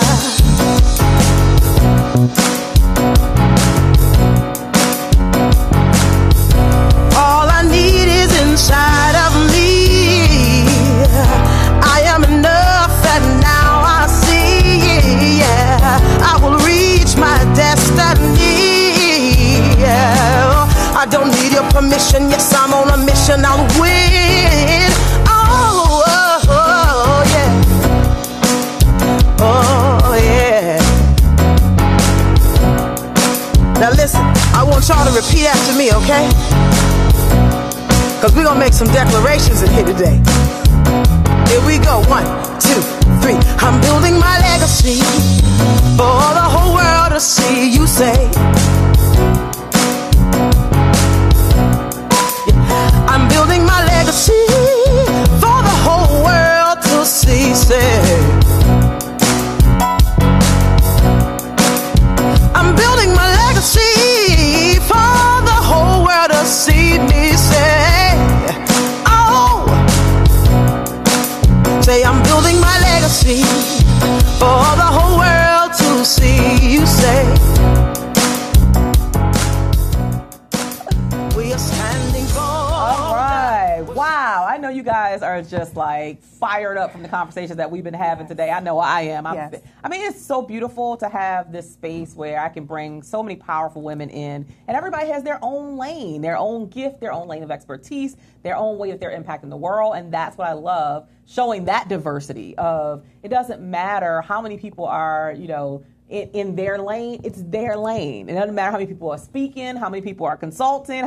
There is space for you. And I think that's what I want one of the big takeaways to be. And that's why we bring, these dynamic women to you every single week so that you can see the world is a big place. There's space for you and what it is that is meant to be your legacy. So I'm going to introduce our final guest. Drum roll. We've been waiting. She's been waiting patiently in the studio. Aww. We've been waiting to bring her on. Her name is Tanya Burnett. She is a healthy relationship expert, a lifestyle empowerment speaker, and an NAACP Hall of Famer. She's also the award-winning author of Being a Wife Just Got Real. She founded Forever Free Books, a mobile literacy nonprofit which delivers free books, and I didn't know this, and story time to low-income children in their communities. Okay. So somebody's not watching us. Somebody's not watching the show because they calling me. She has been featured on OWN TV, Essence Magazine, Huffington Post, The Today Show, The Tom Joyner Morning Show, TEDx, Johns Hopkins University, NAACP, Congressional Black Caucus, and the list goes on and on and on. Welcome to the show. Thank you. Finally got you here. I know, it's it's because you travel in the world. Well, you too. So I know the hot topic right now. Oh my gosh. Everybody's like pouncing on you. Yes. Is this whole Black Love It's like a documentary, right? Docuseries. Docuseries. Okay. And so tell us about what's happening. So that for those who've been living under a rock and they don't know. Okay. Wow. I would hope not. So yes, my husband and I were actually chosen to share our story with on the Oprah Winfrey Network. So the Oprah Winfrey Network. And we're sharing our marriage story and how we overcame an instance in our marriage where I wound up having an emotional affair for about a year, and how we overcame that. And it really is a story to talk about hope, forgiveness in marriage, sticking it out, that you can, things happen. I mean, your vows said better or worse. And so that was one of the worst moments for us, but we were able to work through it together. And so, believe it or not, as we were leaving, the bartender came to me and she was like, oh my God, this is, what's going on with me, and I'm gonna take this to my grave. I mean, and just so many women have reached out to say that, Tanya, that's where I am, or that's where I was, and I'm carrying that shame. I'm afraid of being found out and things of that nature. And vice versa, men are reaching out to my husband and saying, hey, I'm doing the same thing your wife did. How do I come clean? How do I get out of this? So I'm really shocked that so many people, it resonated. Yeah, I mean, look, there's a reason that they say, over 50% of marriages end in divorce, which is, I mean, that's a staggering statistic when you think about it. That's half, more than half of marriages. People who go before God and say, I do, end up in divorce. So I love that you bring in the part of it's, in the vows it says for better or for worse. Right. But let me say this, and let's us have this conversation. So, but I know that a lot of times, I find that if it's the man that has the affair, emotional or otherwise, that it almost seems sometimes like an expectation that the woman will forgive and move forward. But typically, when the woman does it, it's like, oh, no, I can't. So how did you?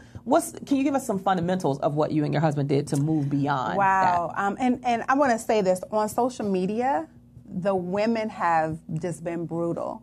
And one of the other women who was on that segment with us, she actually reached out to me and said, Tanya, they're saying all these negative things about me. How do I handle that? And I told her straight up, that's not where you guys are anymore. Right. You guys on the other side of it. This happened to us 6 years ago. Right. So Don and I are in a great place right now. And what we really had to do was we had to ask some simple questions. Do we want to stay married? If we do, what does that look like?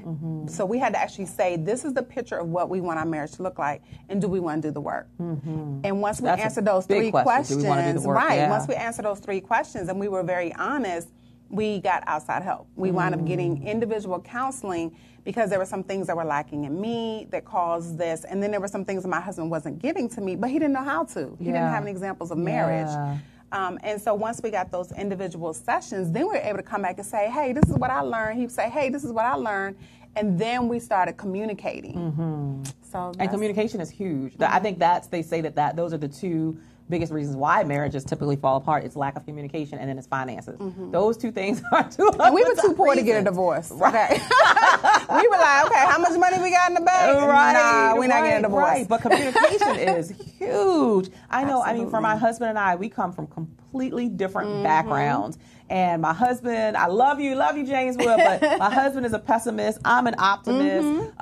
It's just things that, I grew up, I grew up in an environment where my mother was very, very restrictive. I couldn't go nowhere. I couldn't do nothing. He, on the other hand, he was riding bikes to the other side of town when he was like 10. It's like, what? So we are very different in a lot of things, and that shows up when you don't even know it's going to show up, like how you're raising your kids and how you're going to discipline your kids and so we have gone through our own challenges with communication, but I love what you said. At the root of it is that question, do we want to stay together? Like, do we want to make this work? Right. And for both of us, our common denominator is that we both grew up without our dads in the household. Okay. And our commitment was we do not want to raise our kids in separated households. Right. We want to raise our kids with both parents in the house. And I'm telling you, that's just communicating that common thread has been one of the biggest factors in us keeping our unit together, even when things were tough. And even when, maybe there were misunderstandings or we were like, look, this ain't working, right? Right. It's that common denominator of what's the end result we're really trying to get to. So I love that we have stuck it through because we're in a good place. Right, absolutely. Right? And so, and that was one of the factors for us. When we talked about it, number one, we didn't have the money to get a divorce, but we had like a routine with our kids. And so during that time, you figure this was 6 years ago, so our baby girl was 12 and our son was 10, we would put them to bed and we had like little sayings, and we would do the kissing hand.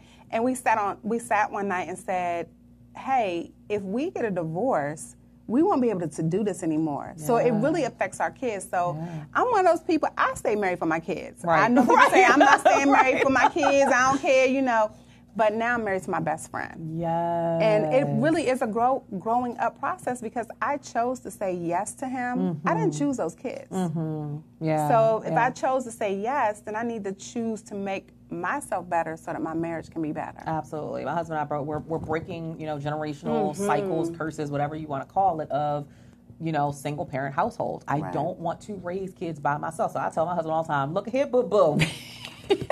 They ain't 18 yet. Right. You got a few more years. You stuck with me at least. Our baby boy is 10. Right. You got a minimum of 7 more years with me. So let's stick it out. And now we have a grandson. So, he's 2 months. So now my husband's already planning Christmas and what that's going to look like for the baby. So we're like, again, it's one of those things we were talking. We don't want the baby to come. Have to go, okay, I got to go to my grandma's house for Christmas. And I got to go to my... No, doing all that together as a family. And let me tell you something that my daughter... So my daughter's the oldest. She's 14. And she, she has all these friends at school, right?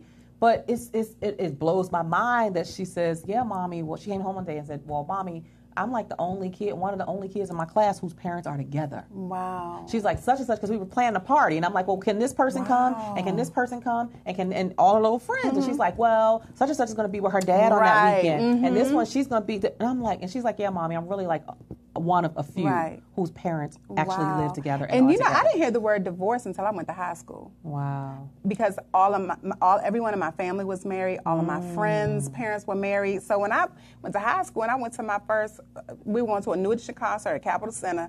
And my girlfriend, I was like, so, where's your dad? And she was like, my parents been divorced. I said, what is that? I had no clue. Wow. I was in the 10th grade. Wow. Never knew what divorce was. Wow. Yeah, nowadays, it's like, it's the norm. It's really sad. So I love your work. I love that you're doing this. I love that you're being very transparent and sharing your story and sharing your truth, both you and your husband, and sharing your journey so that you can help other people to realize that, you can make it through. Some things you think you can't make it through, you can make it through. Right. Just like in life, we go through stuff and we're like, I ain't never, when we going through it, I ain't going to be able to make it through this, Lord. It might be financial turmoil, whatever it might be, but you make it through if you really want to make it through. So I think that marriage is the same way. So tell me, what's been the biggest blessing of this whole own thing, and what's been the biggest headache? Wow. Well, the biggest blessing is, and I can share this now, is that the way this whole thing worked is I had written a blog post about my husband. At the time, he was a functional alcoholic. So I had talked about him stopping off at the bar. Before he came home from work, I was stay-at-home mom. I was homeschooling my kids. So when he came home, it was like, boom, Daddy's here. Here's your kids. I'm out, type thing, doing homework or whatever. And so someone from their team was just scouring the internet. Boom, my blog post popped up. Yeah. One blog post. That's, you guys understand, that's why it's so important for you, I think, 2 things. Number 1, to just share your truth. Number 2, it's so important for you to be consistent. You just never know what opportunities can pop up. I've gotten booked for a lot of speaking, very, very well paid speaking engagements because of my family on social media. Something I posted on social media and they found out I was a speaker who could speak on whatever, communication or whatever the topic might be. So I love that. So make sure, for those of you who are in business, we have a lot of business owners who follow the show, make sure that you're being consistent and that you're putting in the work and that you're being authentic and vulnerable, because she didn't have to be authentic or transparent in that post, but she was, and that led to this amazing opportunity, which is phenomenal. So the biggest blessing and the biggest challenge. Okay, so the blessing from that is that they asked me to be an official writer when they launched their website. Wow, awesome. So I should be writing for blacklove.com. And then a portion was just launched on Oprah.com, Awesome. our story. So I'm really excited about that. So Oprah, if you're watching, I would love to write for you too. She coming for you, right? girl. She coming. Absolutely. I mean, she's been on my vision board for the last 5 years. Exactly. You visualize that thing before it ever happened, girl. Yes. So I'm really excited. The challenge for me is that now we're getting all this influx of people who don't have good intentions. People saying negative things. I'm saying to my husband, oh, well, when your wife blows up, she's going to leave you. And just crazy stuff. Yeah. And so we have to come together and say, yo, this right here is tight. We're not letting anybody come into this. Right. Because we put 19 years into getting where we are. You know, I tell people, no, this didn't start, because people be like, well, how did you get there? Can you tell Oprah? You know, and all these things people are asking. I'm like, I put 19 years into this. Yes. My marriage is what got me here. Yes. Not a hookup, not, Right. you know, any of that. It wasn't. I mean, Not a someone hookup, really found you put in the my work purpose. and the time. Right. Yeah. Yeah. So, well, look, you know, there's people always going to have something to say. And, you know, people always have an opinion. Right. So I always just say focus on the positive, focus on the positive impact that you're having. Because, you know, you're going to save a lot of, you really are. Right. Like both the two of you together, you're going to save a lot of marriages, and you're going to get people to see beyond the current challenge that they're in. Right. To say, you know what, maybe there's a possibility that we can make this work. Because, look, I'm just going to take it biblical for a minute. The devil attacks marriages. Yep. Why? Because strong marriages lead to strong families lead to strong communities. We need more strong families in the African American community, especially. Yes. We need more representation. We're talking about diversity and inclusion with the Makiba Clay. Right. And it's like we need to see that more, so that it is a model that people have an expectation, like, you know, hey, I can look up to that as my model. Like, that is possible for marriages to stay together, to be strong, to be connected, and to be collectively solid in what they want. And it's easy. It's easy to do this when challenges come up. It's easy to do that, but like, I'm done. I ain't signed up for this. I'm walking away. It's so easy. But it's like anything that's worth having is worth working for. But you know what? I look at it like this, Cheryl. When our children take us through, like when my daughter was arrested and went to jail, we didn't bail on her. Right. We prayed for her. Right. You know, we admonished her. We told her what she had done was wrong. But we didn't bail on her. We were still there for her. So if we can do that for our children or for our girlfriend, girl, it's okay. I know you. But we can't do that for our spouse. Right. I don't get that. That just does not sit well with me. Yeah. And so that's one of the reasons why I started the Real Wife Movement, so that we can, as a black community, as black women, historically, we've carried everyone and everything. Should we have to? No. But the reality is we have. So I need us 21st century women who are hustling, grinding, making moves. We need to take a step back and say, what are we doing to our husbands? What are we doing to our children? What are we doing to our community? And I really feel like if we focus more on, like you said, strong women create strong marriages, communities, children, then everyone benefits. Absolutely. Absolutely. One of the things I'm going to share, and I've shared this when I've done speaking engagements, is for a while I was so, and I share this because of our viewing audience. Thank you guys so much for being here with us. But, you know, I have been in grind mode for my own business for the past, 7-8 years, right? And I got to a place where I didn't feel like my husband understood my mission, my vision, right? And he technically didn't have to, because it wasn't given to him, right? It was given to me. And I remember us going through this phase where I was just like, he's not getting it. Because I was traveling, or I'm traveling here, there. I'm traveling 2 times, 3 times, sometimes 4 times a month. He's stuck home with the kids. Look, the reality is he ain't signed up for this. And sometimes we got to put ourselves in our mate's shoes. So I remember thinking, I used to always say, I'm doing this for us. I'm doing this for us. And it was a sister, it was another woman who checked me on that. And she was like, stop saying that. Why you keep saying that? I was like, because I am. I'm doing this. I'm grinding for us. She's like, no, you grinding for you. You grinding because you want to do this. He ain't say he ain't signed up for this. And that was the reality, was when we got married, I was a corporate girl. I went to work 8:30 to 5, came home, that was it. It wasn't babe, I'm going to be gone for 2 days in Biloxi, Mississippi. Babe, in 2 more weeks, I'm going to be gone here in Atlanta. And babe, I'm going to be... What?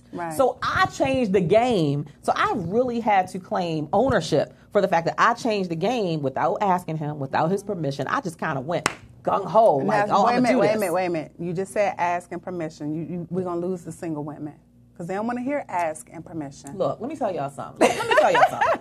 Okay, you might not like the word. I know, I'm glad you said that. You might not like the words asking permission, right? Let me tell you something about how marriage works. Right. If you want to stay single, stay single. But when you get into a unit, right? Let me tell you something. My husband might not call it asking permission, but certain things he's not going to do. That man not going to do without coming to me. Right. And what do you want to call the word? Let's change the word. I then. say respect. That's yeah, what I say. It's a level of respect. Giving me a level of respect, and it's a word I'm looking for though. He's going to consult with me. There you so go. let's not even say permission. He's going to consult. So I consult with my husband about what I do because it matters. It doesn't matter if I say Cheryl going to do what she want to do, and I'm going to fly here, fly there, but I'm a public success, but I'm a private failure in my marriage. I can't even keep my first ministry home successful. Come on now. No, I'm consulting my husband. You know why? Because I want that man to be on board with what I'm doing. I want us to be in alignment. I want us to be on the same page, and I want home to be happy. Because when I come home from traveling, I want to be able to rest my head and know everything's fine. Right. I don't want to be like, oh, well, yeah, I'm happy out there, but I'm miserable at home because I won't consult. That to me is releasing ego. Right. And I think a big part of marriage, successful marriage, is releasing your ego. Well, and two, again, we do it on the job. We do it in the community. Come on. You know, we don't, if you're on a nonprofit board, you're not just taking the card and buying and spending and doing whatever with the card. You have to get everyone to come into agreement with that. Absolutely. And so it's the same thing at home where you have to have some level of agreement. Yes. There are some things where I have to relinquish the reins and say, you know what, babe, if you don't see this, then I got to say no. And there's some times where I have to tell, you know what, because I've been gone for a couple of weeks, I'm not going to be able to do this. And I've done that where I'm supposed to speak somewhere, and I'm like, you know what, I'm sorry, I can't do it. No, because I can't. I need to take care of home. Yeah, and I don't make no apologies about it. I'm in a space, look, my husband and I have been together 17 years. I'll make no apologies because I love my husband. Me too. And I'm trying to keep that thing together. I'll tell somebody in a heartbeat, oh, no, boo-boo, I'm not coming because I need to spend some time at home. I'm trying to keep this marriage together, right? I just don't make no apologies about it. Why should I? But like you said, you made a great point. It's like we do it on the job. Your job, you can't go into your job and tell them, by the way, I'll be off for 2 days. Okay, see if you got a job to come back to. You're going to go and you're going to submit the necessary paperwork and you're going to request that you have that time off, right? So it's the same. I look at it the same way. I release ego. There's no ego in it for me. And my husband he's not a domineering man. So it's not like hey, I'm going to tell you yes or no. No, we have that freedom and we have that respect. However, I also love my husband enough to say, you know what, this impacts him. When I'm gone, it impacts him directly. He works at night. That means he got to come home. He got to get the kids ready for school. He got to drop them off. Then he don't even get a full day of sleep because then he got to get back up and go pick the kids up. So everything that I do impacts my spouse. So why would I not consult? Come on, absolutely. Y'all better get this. Look, I don't care what terminology you use. And when you do that, then they're more inclined to be on board with what you're doing. Like for me, when our daughter had her baby, I had to be gone for three weeks, and Don was cool with it, you know, because that was the other thing. Part of the consulting, it was like setting up and saying, okay, Yakeem is doing football, Donnie's doing cheer, what needs to be here, what needs to be there, and even talking to my children. When I came to the Playtime Is Over conference and you and I had gone and you were like, go to your daughter's event. And my daughter was like, no, mommy, I want you to go to Miss Cheryl's event. So true. But even having that conversation with my children, because they get affected too. Absolutely. It's keeping the unit together, and I think open communication is such a powerful thing. So is there anything, concluding words that you want to share as we start to wrap up in our last couple of minutes about projects that you have going on? I know you have a brunch that's coming up. Tell us about that. And anything else that you want us to know, as well as how people can get in touch with you. Awesome. So yes, I do have a brunch coming up at the end of the month on June 30th. It is in Waldorf. The wonderful Middletown Hall Chef Kendall is preparing a delicious brunch. It's called the Royal Ladies Brunch, and we're really going to be talking about some of the things that we're talking about now, the unique challenges of the 21st century African American woman, and how we can bring our community back together. We're going to be cute with our hats and our gloves and our sundresses. Girl, I was trying to lie. I was 2 seconds from signing up this morning, and I saw a hat. I was like, oh, Lord. Well, you can wear the little doohickeys. That's true, the little pin, this little clip one. Yeah, you can do that too. Okay. All right. So and we're also going to have a panel of women who are in political office, and they're going to talk about what that journey is like, because with the elections coming up, I think it's really important by the time our primary will be done But I think it's important for other African American women who are teetering on whether to run for office. This will give them an opportunity to hear how it affects your family as well. I like that. Because as Black women, we don't talk about that. We see people running, we see all the signs all up and down all the roads. But how does even running for office affect our families? Yeah. So I think that's really, key. really good. Yeah. And we're going to have an entrepreneur panel as well. That is fantastic. So how can they get more, or get the tickets? Let's just say get the tickets. Tickets are at bit.ly/Royal Ladies Brunch. Or if you go on Eventbrite, I made it public, so you're able to just Google Royal Ladies Brunch. And again, we're asking all the ladies, because of the royal wedding, to wear your hats and your sundresses. And it's really going to be an elegant affair as well. So super excited about that. So just go check it out. See if you have, availability on your calendar. And if you do, go out and support. We got to support our own. Is there anything else? You have anything that you want people to know before we wrap up? Just make sure you support Black Love. Follow them, Black Love Doc. It's a husband and wife team. They're a young couple.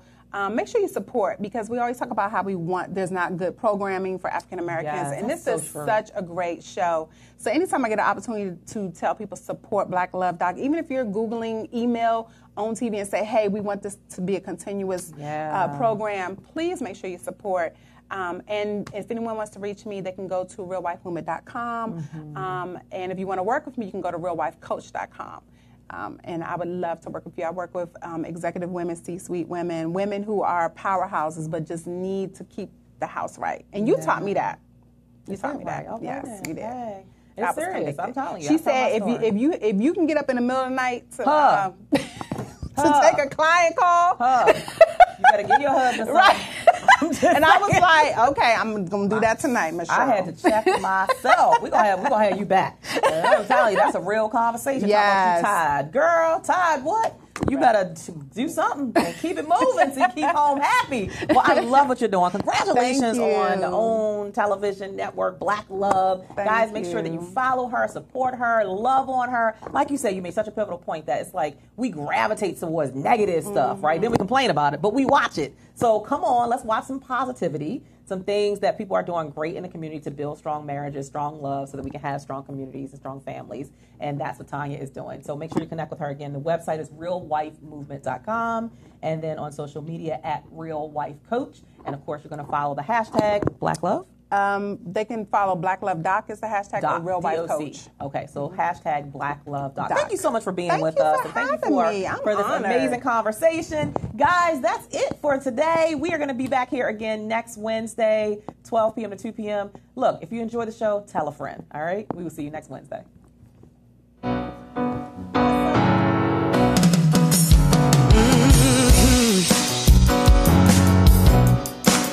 We have powerful words, we have powerful minds. We use our voices and freedom takes flight. And we're ready to work, we're ready to win. We have a strategy and now we can begin. We are standing bolder, shoulder to shoulder. Playtime is over. Playtime is over. Now you are a champion. God is my witness. Imperfect perfection. Living my mission and winning. See, we are